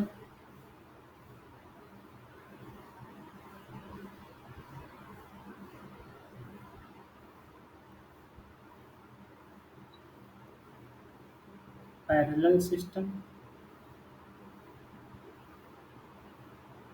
और तीसरा हमको पढ़ना है के आउट ऑफ एन सिस्टम, के आउट ऑफ एन सिस्टम। और सीरीज पैरेलल सिस्टम भी है, लेकिन वो सीरीज सिस्टम पैरेलल सिस्टम जानोगे तो सीरीज पैरेलल में हो जाएगा, वो हो जाएगा। ठीक है, लिखना चाहो तो लिख लो series parallel system, series parallel system, parallel system.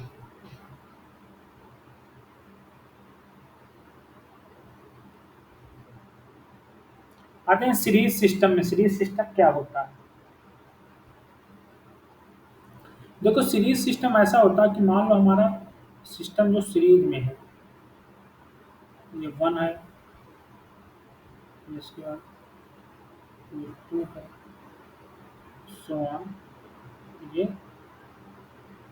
nth component या ith कंपोनेंट इसको बोलते, सो ऑन nth कंपोनेंट। ये कौन सा कंपोनेंट है, ये ith वाले को थोड़ा टारगेट करते हैं। ये 1 है, ये 2 है, और ये nth कंपोनेंट। ये सीरीज सिस्टम है। ठीक है, तो सपोज करो कि r i is reliability of ith component, r i is reliability of ith component.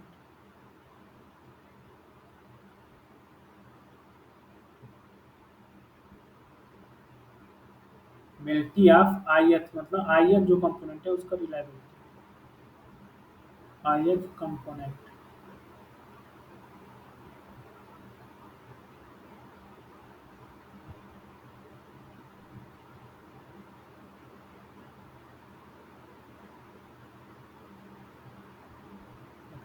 तो सपोज करो there are n independent component, ठीक है जी, एन है जो है ये इंडिपेंडेंट कंपोनेंट है, ये एजम्पशन होती है, ठीक है, these are independent component, independent component,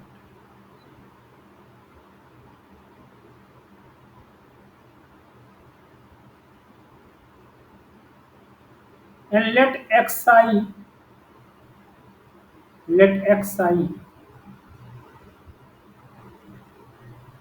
denote the lifetime of the lifetime of component I, component I,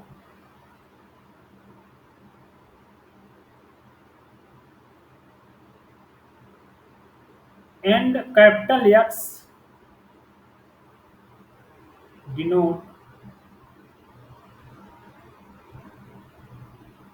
the lifetime of system, the lifetime of series system,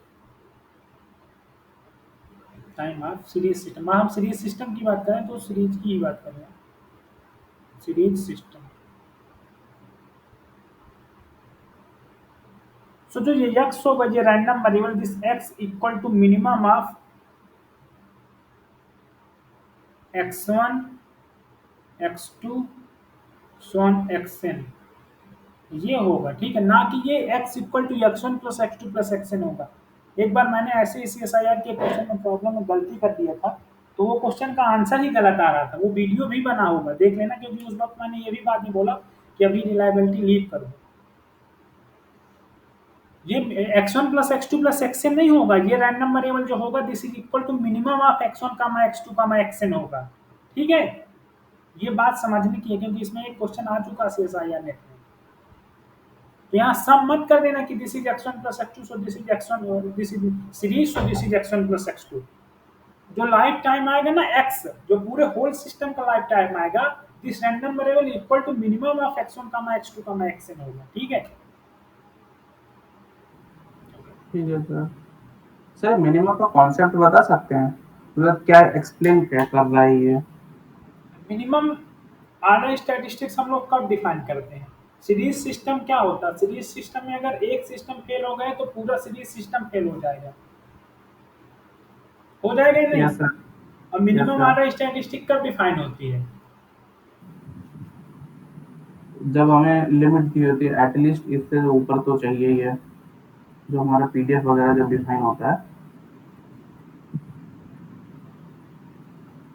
अगर पीडीएफ के टर्म में बताऊं तो पीडीएफ के टर्म में क्या डिफाइन करते हो, मतलब कि जो हमारे पीडीएफ की जो फंक्शन की वैल्यू है वो हाँ। एटलीस्ट इतनी तो चाहिए ही है हमें, उस केस में हम मिनिमम डिफाइन करते हैं। हाँ, तो इसमें एन कंपोनेंट में कोई कंपोनेंट फेल नहीं होना चाहिए, ओके। समझ में आया नहीं? सीरीज सिस्टम तुम्हारा वो हो जाता है। पैरेलल में क्या होता है कि एक लोड, एक फेल है, दो फेल है, वो लेके चला जाएगा। ओके, सो देखो अब क्या होता है कि हम लोग रिलायबिलिटी फाइंड करते हैं सिस्टम पूरी सीरीज की, reliability of series.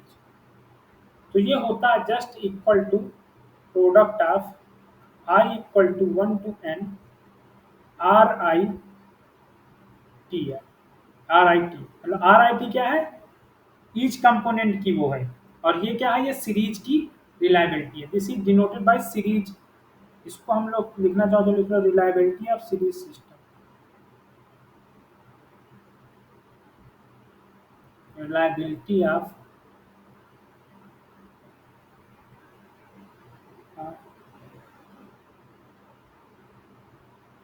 series system।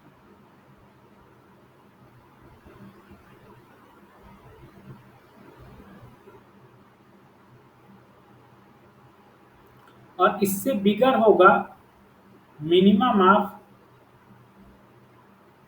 Are x i t, बस समझ में? मतलब आर एस से बड़ा होगा minimum of r x i t, या इक्वल होगा, ठीक है। ये चाहो तो तुम लोग प्रूफ भी कर सकते हो, इसके प्रूफ के लिए जो मैं बुक भेजा हूँ उसमें देख लेना, ठीक है ना। Okay sir. जो मैंने बुक भेजा KS किशोरी, क्या नाम था उसका, क्या नाम है उनका, किशोर त्रिवेदी।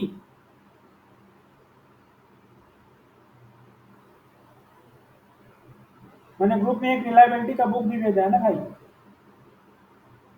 किशोर यस एस सर, त्रिवेदी। किशोर एस त्रिवेदी। ये ड्यूक यूनिवर्सिटी के प्रोफेसर हैं, लेकिन बहुत अच्छी स्टैट्स भी इन्होंने बुक लिखा रिलायबिलिटी में, ठीक है। Okay okay. सो एक चीज और होता है, अगर मान लो कि इसका जो मीन टाइम होगा, मीन टाइम भी होगा कुछ,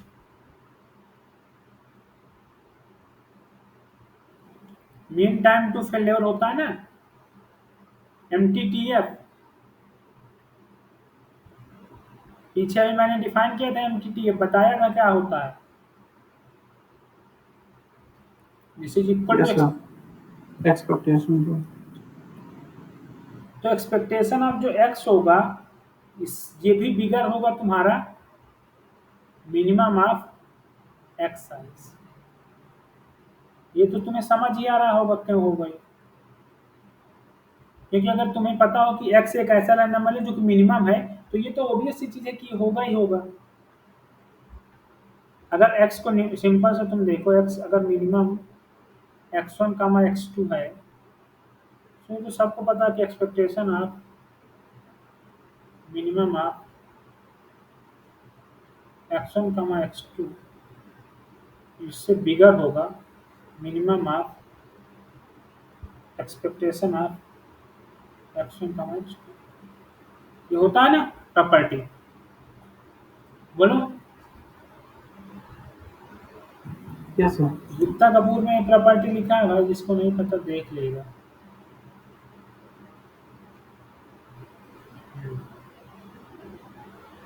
अब देखो, एक स्पेशल केस होता है जो CSIR ने बहुत पूछता है, किताबों में दिया होता है। सपोज करो कि एज्यूम करो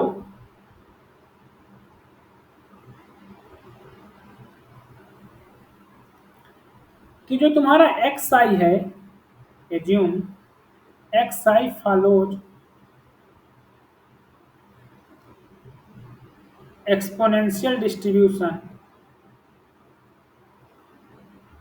with parameter lambda I, with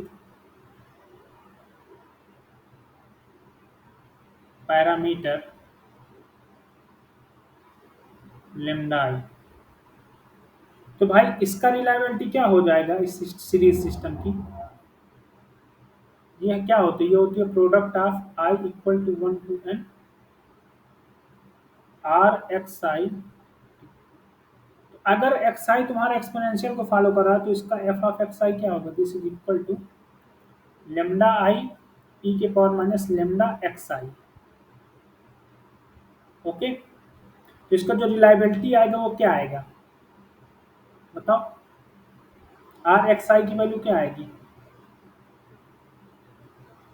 ये तो यही आएगी ना, एक पावर माइनस लैम्डा एक्स है। e की पावर माइनस lambda XI। तो यहाँ रख दो, जैसे यहाँ रखोगे तो ये हो जाएगा product I equal to 1 to n e के power minus lambda I XI।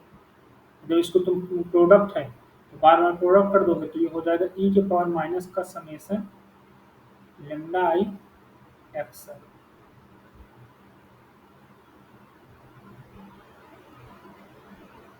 Okay, ये हो गया तुम्हारा RST ऑफ एक्सपोनेंशियल डिस्ट्रीब्यूशन। ये आया e के power minus summation lambda I XI,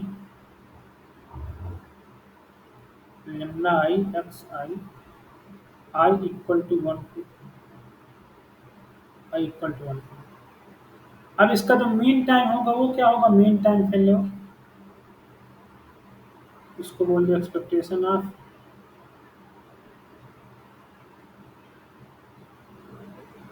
x बोल दो या कुछ भी बोल दो, सिस्टम का मीन टाइम फेल्योर, ठीक है। यहाँ टी की जगह तुम एक्स भी चाहो तो कर सकते हो, ठीक है, बिकॉज ये एक्स के टर्म में रैंडम वेरिएबल है, तो कोई प्रॉब्लम नहीं होगा, ठीक है। सो ये तुमने पढ़ा है पीछे कि ये होता है 0 से इनफाइनाइट RT/DT, यही होता है ना, बोलो। Yes sir. ये फार्मूला पढ़ा है ना पीछे, सो हो जाएगा Yes, 0 से इनफाइनाइट ई के पावर आर टी, मतलब सिस्टम का, सीरीज वाले सिस्टम का। तो ये पूरा लिखेंगे हम, ई के पावर माइनस का summation i equal to 1 to n lambda i x i d t कर दो, यहाँ भी टी आई कर लो। जब इसका इंटीग्रेशन करोगे तुम तो याद आ जाएगा 1 upon summation i equal to 1 to n lambda, यही होगा ना। सो ये तुम्हारा मीन टाइम आ गया। इसमें डायरेक्ट क्वेश्चन पूछता है CSIR एक्सपोनेंशियल के केस का। ओके, इसको तुम बोलना चाहो तो एक्सपेक्टेशन ऑफ एक्स बोल दो। ये मीन टाइम सीरीज सिस्टम का होगा अगर लेमडा आई उसका फेल्योर रेट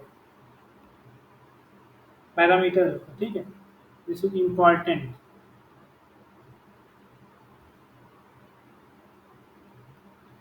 इससे एक बात और पता चली, कहाँ से, यहाँ से पता चला। यहाँ से क्या पता चला कि mean time of failure, mean time of series system is much smaller than mean time of its component. भाई mean time of its component, इसके कंपोनेंट का जो मीन टाइम है उससे स्मॉलर होगा पूरे सीरीज का। बात पता चली ना यहाँ से। yes sir. तो ऐसा डायरेक्ट भी एग्जाम में क्वेश्चन पूछ लेता कभी कभी कि if there is a series system with n components then its mean time of a series system is much smaller than its component. अब डायरेक्ट ये दे देगा। तुम लोग पढ़ो तो आज तक सर पढ़ा ही नहीं ये थ्योरी। कुछ लोग कहेगा सर ये आप बता ही नहीं हमको। तो इसका ये लिखा यही है मिनिमम ऑफ एक्सपेक्टेशन एक्स आई। इसका इसका मतलब लैंग्वेज में, मतलब समझो कि लैंग्वेज में इसका मीनिंग क्या हो, लिखा ये वही है, ठीक है। Okay sir. सर यहाँ पे कंपोनेंट के बेसिस पे भी तो क्वेश्चन आ सकते हैं, जैसे आयत कंपोनेंट को लेके। हाँ, आयत के बारे में ही तो हम डिस्कस कर रहे हैं ना, आयत के बारे में। यस सर, जैसे हाँ। सेकंड कंपोनेंट के बारे में पूछा तो आई की जगह 2 कर दो, हो गया। तो मतलब लैम्डा 1 प्लस लैम्डा 2 अगर हाँ। हमारा सिस्टम में दो ही सिस्टम में अगर कंपोनेंट अभी हैं। क्वेश्चन करेंगे तो फिर उसमें आइडिया होगा, ठीक है। ओके। अच्छा एक क्वेश्चन और था सर, जैसे रिलायबिलिटी में हम लोग अभी तक सारे कंटिन्यूअस डिस्ट्रीब्यूशन को यूज कर रहे हैं, जैसे लाइफ टाइम डिस्ट्रीब्यूशन हमारा एक्सपोनेंशियल और ये मतलब होते हैं जो बेबुल वगैरह। लेकिन वहाँ पर जो हम केस लेते हैं लाइफ टाइम में टी की, तो कंटिन्यूअस डिस्ट्रीब्यूशन में ही डिफाइन होती है, वो डिस्क्रीट के केस में डिफाइन नहीं हम करते। नहीं वहाँ जो होता है टी ना। होता है, जब हमें जब रिलायबिलिटी में जो कैपिटल टी रैंडम वेरिएबल है, this is a continuous life time of A continuous distribution, एक तरह से बोलो। Okay okay. डिफाइन ही पूरी रिलायबिलिटी जो है कंटिन्यूअस में ही है, समझ गए यही बात। ठीक है सर, ठीक है, अब थोड़ा आसान है। अब आते हैं पैरेलल सिस्टम पे। ये तो हो गया सीरीज सिस्टम, अब आते हैं पैरेलल पे। सर इसमें भी हैजार्ड रेट वगैरह सब ऐसे निकालने पड़ेंगे इसमें इसी में, जैसे हाँ सीरीज हाँ, जो सिस्टम में। सीरीज में किए वही पैरेलल में करेंगे। नहीं, जैसे सीरीज में आपने एमटीटीएफ निकाला है और वो रिलायबिलिटी निकाली है, तो हैजार्ड फंक्शन और ये सब भी उसी प्रोसेस से निकाले, मतलब निकाले जा सकते हैं ना किसमें, पैरेलल में? सीरीज में सर, तो सीरीज हाँ, सिस्टम। सीरीज में निकल तो गए। अब तुम्हारे पास रिलायबिलिटी पता है तो 1000 रेट निकालने में क्या दिक्कत है। ये सर। एक्सपेक्टेशन निकाल ही लिए, एफ टी पर भाई तुम्हारे पास जब स्मॉल एफ टी पता है, यहाँ ही स्मॉल एफ टी पता है और इसका रिलायबिलिटी तुमने निकाल ही लिया, तो तुमको 1000 रेट निकालने में क्या दिक्कत। एक चीज लैम्डा बस है। मेरे पास होना चाहिए, मेरे पास सिर्फ एक चीज होना चाहिए। 4 चीजों में एक चीज है, तो मैंने बताया ना 4 केस। अगर तो मेरे पास 4 में एक भी चीज है तो मैं निकाल सकता हूँ, इसीलिए मैंने वो स्टार्टिंग में ही डिस्कस किया था। बात समझे। अगर तुम्हारे पास 4 में एक चीज पता है तो तुम निकाल दोगे, फार्मूले तो वही है, ठीक है। Yes sir. अब आते हैं पैरेलल सिस्टम में। तो पैरेलल सिस्टम में भी वही है। पैरेलल सिस्टम में फिर वही कंसीडर करो कि let X I denote the lifetime of denote the lifetime of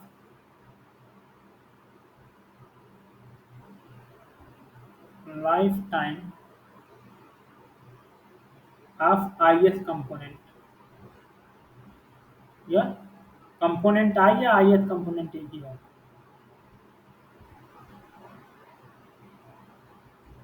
and X denote lifetime of whole system. The lifetime of the lifetime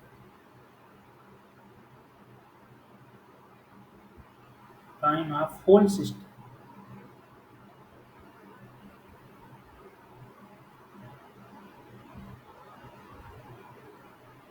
तो इसमें x होगा this is equal to maximum of x1 x2 xn, जो होगा तुम्हारा maximum of x1 x2 xn। Parallel system में ये होता है, ठीक है। 1 2 से समझो, 2 का पैरेलल सिस्टम। ये तो रैंडम वेरिएबल हमने डिफाइन कर दिया कि अगर xi कोई लाइफ टाइम है किसी ith कंपोनेंट का, अगर हमें ओवरऑल मान लो ओवरऑल पूरा लाइफ टाइम चाहिए तो उसको मैं बोल रहा हूँ कि x डिनोट कर रहा है होल लाइफ टाइम को। तो अगर x इक्वल टू होता maximum of x1 x2 xn, ठीक है। तो अब 2 से समझो, 2 मान लो कि ये एक 1 कंपोनेंट है और एक 2 कंपोनेंट। तो पैरेलल सिस्टम में क्या होता है कि अगर हमें इन दोनों कंपोनेंट का रिलायबिलिटी फाइंड करना है तो आरपी जो होता है, आरपी ये होता है, आरपीटी बोल दो इसको, ये होता है तुम्हारा 1 minus product of i equal to 1 to n, 1 to 2 कर रहे हैं, 1 to 2, 1 minus r i T, ठीक है। इसका प्रूफ देखना है तो जो बुक भेजा उसमें देख लेना कि ये कैसे आता है। अब इसको जनरलाइज कर लो, मतलब इसको जनरलाइज करने का, इसको पहले तुम ऐसे लिखो नहीं तुम लोग हो जाओ confuse. R1T 1 minus R2T, R2T। अब इसको करो जनरलाइज, मान लो हमारे पास n कंपोनेंट हो गए, अगर n कंपोनेंट हो गए तो RP क्या हो जाएगा, 1 minus product of i equal to 1 to n, 1 minus r i t to power n। Okay, sorry n नहीं होता यहाँ, ये बस होता है।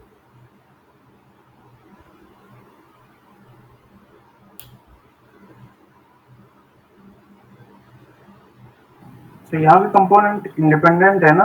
हाँ हाँ, सारे इंडिपेंडेंट है। These n component are independent, ये जंक्शन ही लेके चलते हैं। n independent component, n independent component.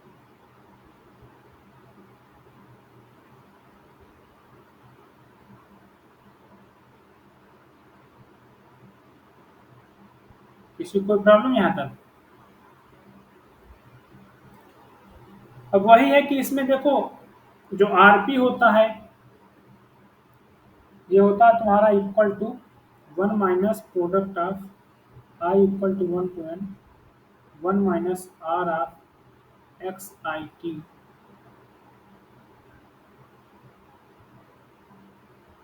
and this is greater or equal to maximum of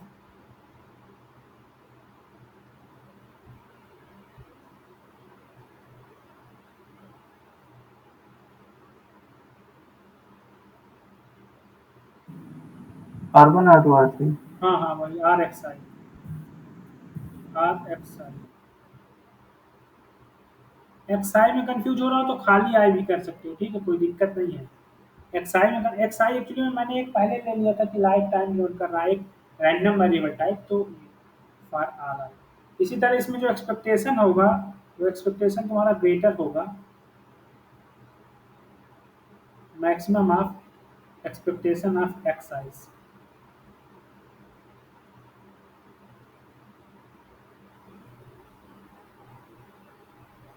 यहाँ पर मैक्सिमम नहीं, यहाँ पर ये होगा जो 1 माइनस आर एक्स आई,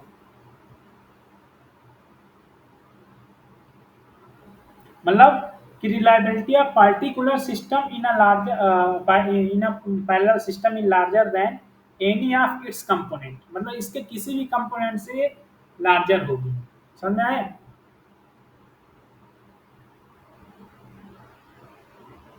यहाँ मैक्सिमम में चाहे कोई भी मैक्सिमम से लार्जर है तो सबसे लार्जर सब। Yes sir.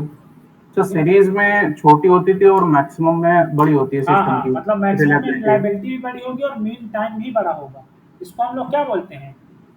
एमटीटी है, तो यहाँ लिख लो कि reliability, mean time to failure. Reliability of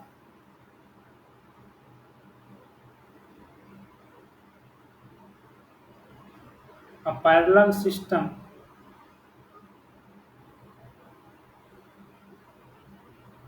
is larger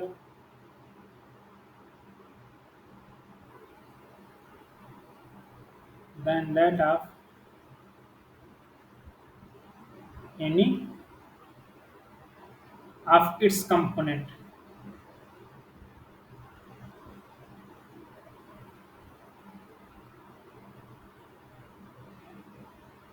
बात समझ में आई?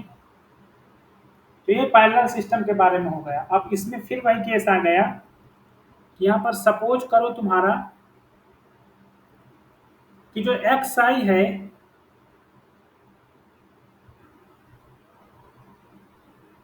X I this is follow exponential distribution में। यहाँ पैरामीटर पहले सेम करो देन अलग कर देना। Exponential with parameter lambda,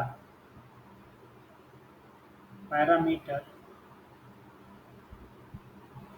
lambda, then r x t ये क्या होगा? दिस इज इक्वल टू क्या अभी मैंने बताया था, प्रोडक्ट ऑफ क्या बताया था, this equal to 1 minus product of i equal to 1 to n 1 minus r x i. Okay fine. Yes, चाहो तो तुम इसको मैक्सिमम भी कर दोगे तो यही रिलायबिलिटी आएगी। बात समझ में आई? अगर एक्स को तुम डिफाइन करो मैक्सिमम,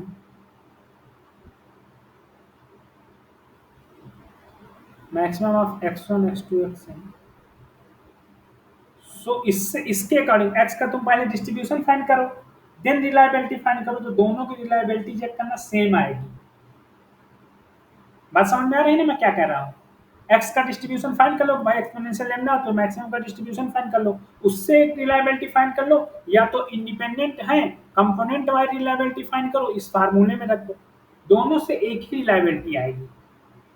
तो कैसे फाइंड करना चाहोगे, मैक्सिमम के पीडीएफ से या कंपोनेंट वाइज? तो कंपोनेंट ही रखते हैं, क्वेश्चन तो उसके बेसिस पे आएगा ना। हाँ, क्वेश्चन उसी के बेसिस में है। क्वेश्चन एक्चुअली में ऐसे भी पिछली बार जो 2023 दिसंबर में आया था उसमें एक क्वेश्चन आ गया था, उसने बोल दिया था, जैसे उसने लिख दिया था कि x is a lifetime of series system, then उसने बोला था probability x greater some number this is this. तो तुम्हें ये पता होता है ना कि यक्स जो है रैंडम वेरिएबल है, ये क्या रैंडम वेरिएबल है। अब तुम अगर उसको x1 प्लस x2 कर दिए तुम्हारा क्वेश्चन गलत हो जाएगा। वो बात समझ में आई? Okay sir. मतलब इसमें मैं ऐसे भी पूछ सकता हूँ ना भाई, बात रिलायबिलिटी की है, ठीक है, मैं बोल रहा हूँ कि x1 या xi फॉलोज एक्सपोनेंशियल i, और xi denote the lifetime of ith component. xi जो है ith कंपोनेंट की लाइफ टाइम है, ठीक है। अब मैंने बोल दिया कि x denote lifetime of series system, x denote lifetime of series system, lifetime of series system, of series system, और एक्स आई जो है वो lifetime of ith component, I की कुछ भी वैल्यू हो। तो मैं तुमसे पूछ लूं कि एक्सपेक्टेशन ऑफ एक्स जो होगा what is this, probability of x greater 4 what is this, variance of x what is this, and another thing भी पूछ सकता हूँ कि probability of x greater 4 given x greater 2 ये क्या होगा। This is equal to this.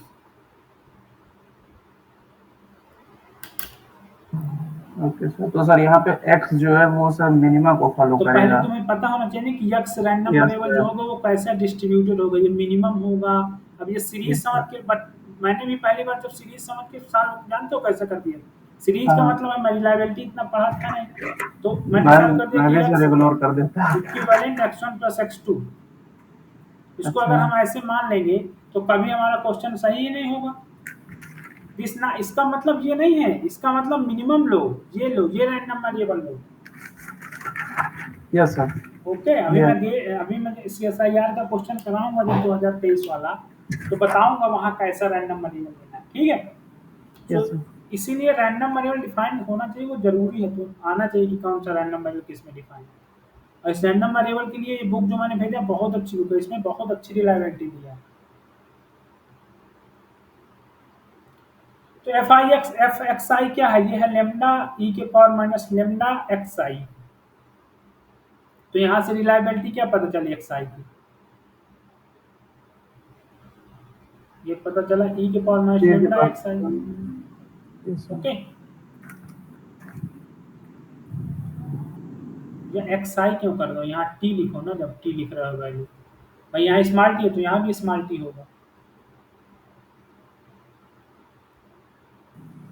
Sir हर एक यहाँ पे लैम्डा जो है वो सर हर एक सिस्टम में कांस्टेंट है ना सर? जो भी आप क्वेश्चन करा रहे हैं हाँ हाँ हाँ, लेमडा यहाँ कांस्टेंट है। कांस्टेंट है। कांस्टेंट मतलब यहाँ लेमडा आई नहीं है, यहाँ बदल नहीं है, लेमडा पैरामीटर फिक्स कर दिया हमने, क्योंकि यहाँ अगर लेमडा बदल जाएगा तो कॉम्प्लिकेटेड होता है वो फाइंड करना। अभी बताऊंगा उसका जनरल फार्मूला, बस बाकी तुम्हें फाइंड करना है तो इस बुक में दिया है, ठीक है।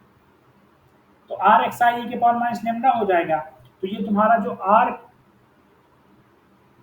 एक्स टी या पैरेलल बोलो इसको, आर एक्स टी जो आएगा ये आएगा वन माइनस ई के पावर लेमडा टी, और यहाँ प्रोडक्ट हो जाएगा आई के पावर 1/n का, आई इक्वल टू 120 हो जाएगा 1 माइनस ई के पावर माइनस लेमडा टी के पावर। तो दिक्कत, अगर तुम मैक्सिमम का फाइंड करोगे एफएक्स तो यही होता है मैक्सिमम का एफएक्स, होगा कि नहीं होगा मैक्सिमम का एफएक्स ये। सर ई की पावर लैम्डा टी होगा, ये पैरेलल चल रहा है ना। हाँ, तो पैरेलल चल रहा है तो 1 माइनस ई के power minus lambda T. Parallel में सर आर एस जो आपने बताया था 1 minus product of 1 minus r आई। तो आर आई आ तो गया ई के पावर लेमडा टी ये। अच्छा अच्छा, हाँ ठीक है ठीक है ठीक है, ध्यान नहीं दिया मेरा गलत हो गया। अब इसका जो एक्सपेक्टेशन है वो फाइंड करो। एक्सपेक्टेशन मतलब मीन टाइम, MTTF फाइंड करो। तो ये क्या होगा, this is equivalent to 0 to infinite R of X T D T, यही होगा ना। तो this is equal 0 to infinite 1 minus E के पावर माइनस लेमडा टी के पावर n, यही होगा, इंटू डी टी। बोलो भाई, तो 1 माइनस ई के पावर माइनस लेमडा टी को तुम लोग पुट कर दो u, ये हो जाएगा 0 से 1 लिमिट, भाई जब वो रखोगे तो ये 0 हो जाएगा, t इक्वल टू 0 रखोगे तो क्या होगा, ये 0, और t इक्वल टू इनफाइनाइट रखोगे तो ये 1 हो जाएगा, 0 टू 1, 1 माइनस u के पावर n, और तुम्हारा dt क्या आएगा,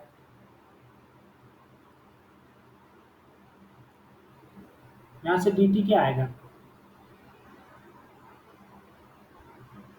लेमडा ई के power minus lambda t D T equal to d u, d t आएगा d u upon lambda e के पावर माइनस लेमडा, तो ऐसे जो डी टी आएगा वो आएगा d u upon lambda e के power minus lambda T. Okay, बोलो, तो डी टी आ जाएगा यहाँ से D u upon lambda bracket में 1 माइनस यू, कोई प्रॉब्लम, 1 माइनस यू ही होगा ना, तो हो जाएगा lambda 1 minus u d of भाई समझ नहीं आता क्या, बोलते नहीं हो तुम लोग? इंटीग्रेशन में भी तो बोल दिया करो कम से कम कि हाँ सर यही होगा। नहीं सर, सही है, सही है। तो अब तुम्हारे पास टास्क क्या हो गया कि 1/λ इंटीग्रेशन 0 से 1 माइनस यू के power n upon 1 minus u d of u. कोई प्रॉब्लम? अच्छा मुझे ये तो समेशन यू के पावर i माइनस 1 और i equal to 1 to n, इसका सीरीज सम क्या होगा?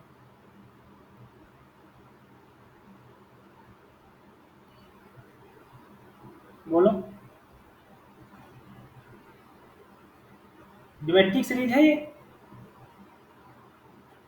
मेरे अकॉर्डिंग यही होगा, फर्स्ट टर्म इंटू आर के power n upon 1 minus r, yes sir. मतलब ये।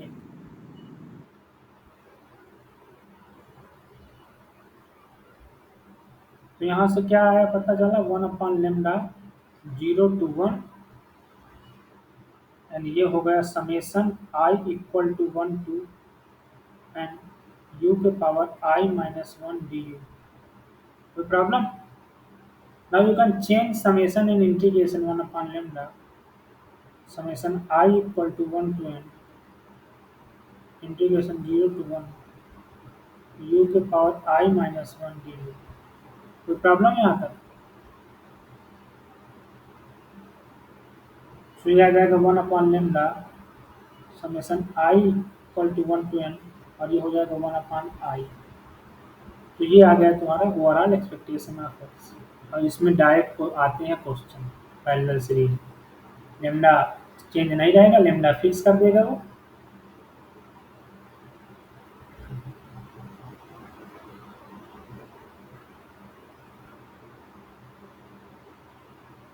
ठीक है, समझ में आई बात यहाँ तक सबको? Yes sir. सर अगर लैम्डा वेरी हो तो वो भी समेशन के अंदर आ जाएगा। हाँ लेकिन वो ऐसा नहीं आता, वो एक्चुअली में क्या होता है, वो होता है जैसे दो कंपोनेंट का मैं तुम्हें बता देता हूँ, जनरल बुक में पढ़ लेना। दो का होता है 1/λ प्लस 1/λ2 माइनस 1/λ1 प्लस λ2, ये होता है। और मैं दो कंपोनेंट के लिए अगर λ1 और λ2 है, समझे? एक्चुअली में जब λ1 और λ2 अलग अलग होते हैं तो एक डिस्ट्रीब्यूशन होता है hypo exponential distribution. Hypoexponential distribution, ये तुम लोग नहीं पढ़े होगे। हाइपो एक्सपोनेंशियल डिस्ट्रीब्यूशन, और इसका नाम मैं बताता हूँ, अभी तुम लोग जान जाओगे कैसे आता है। अगर मैं कह रहा हूँ कि x1 तुम्हारा एक्सपोनेंशियल λ1 को फॉलो कर रहा है और x2 तुम्हारा एक्सपोनेंशियल λ2 को फॉलो कर रहा है, और ये दोनों इंडिपेंडेंट हैं,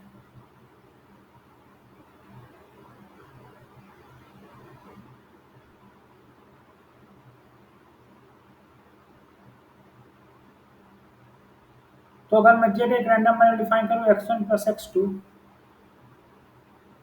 तो एक्सपोनेंशियल नहीं आता। वो जो भी आता है डिस्ट्रीब्यूशन, जो भी पीडीएफ आएगा उसे बोलते हैं हम two stage hypoexponential, two stage hypoexponential distribution.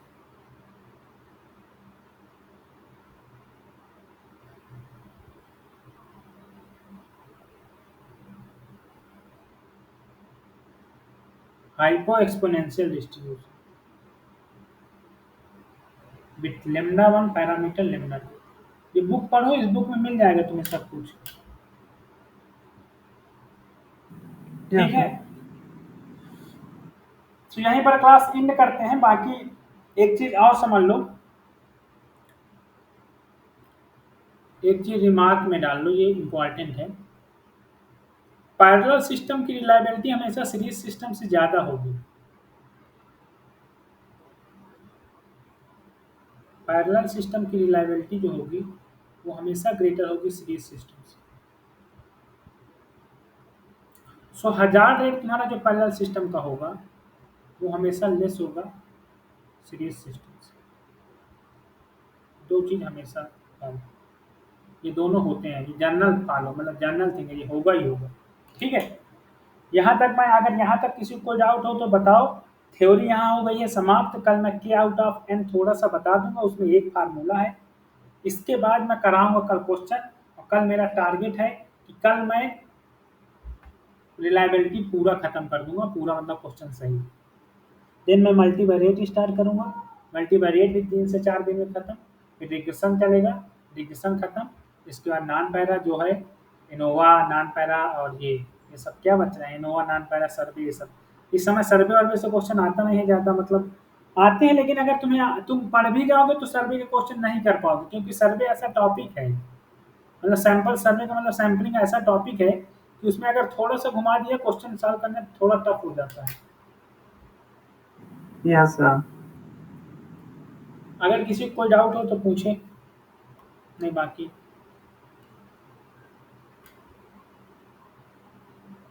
Next class में डिस्कस करेंगे। Okay yes sir, thank you.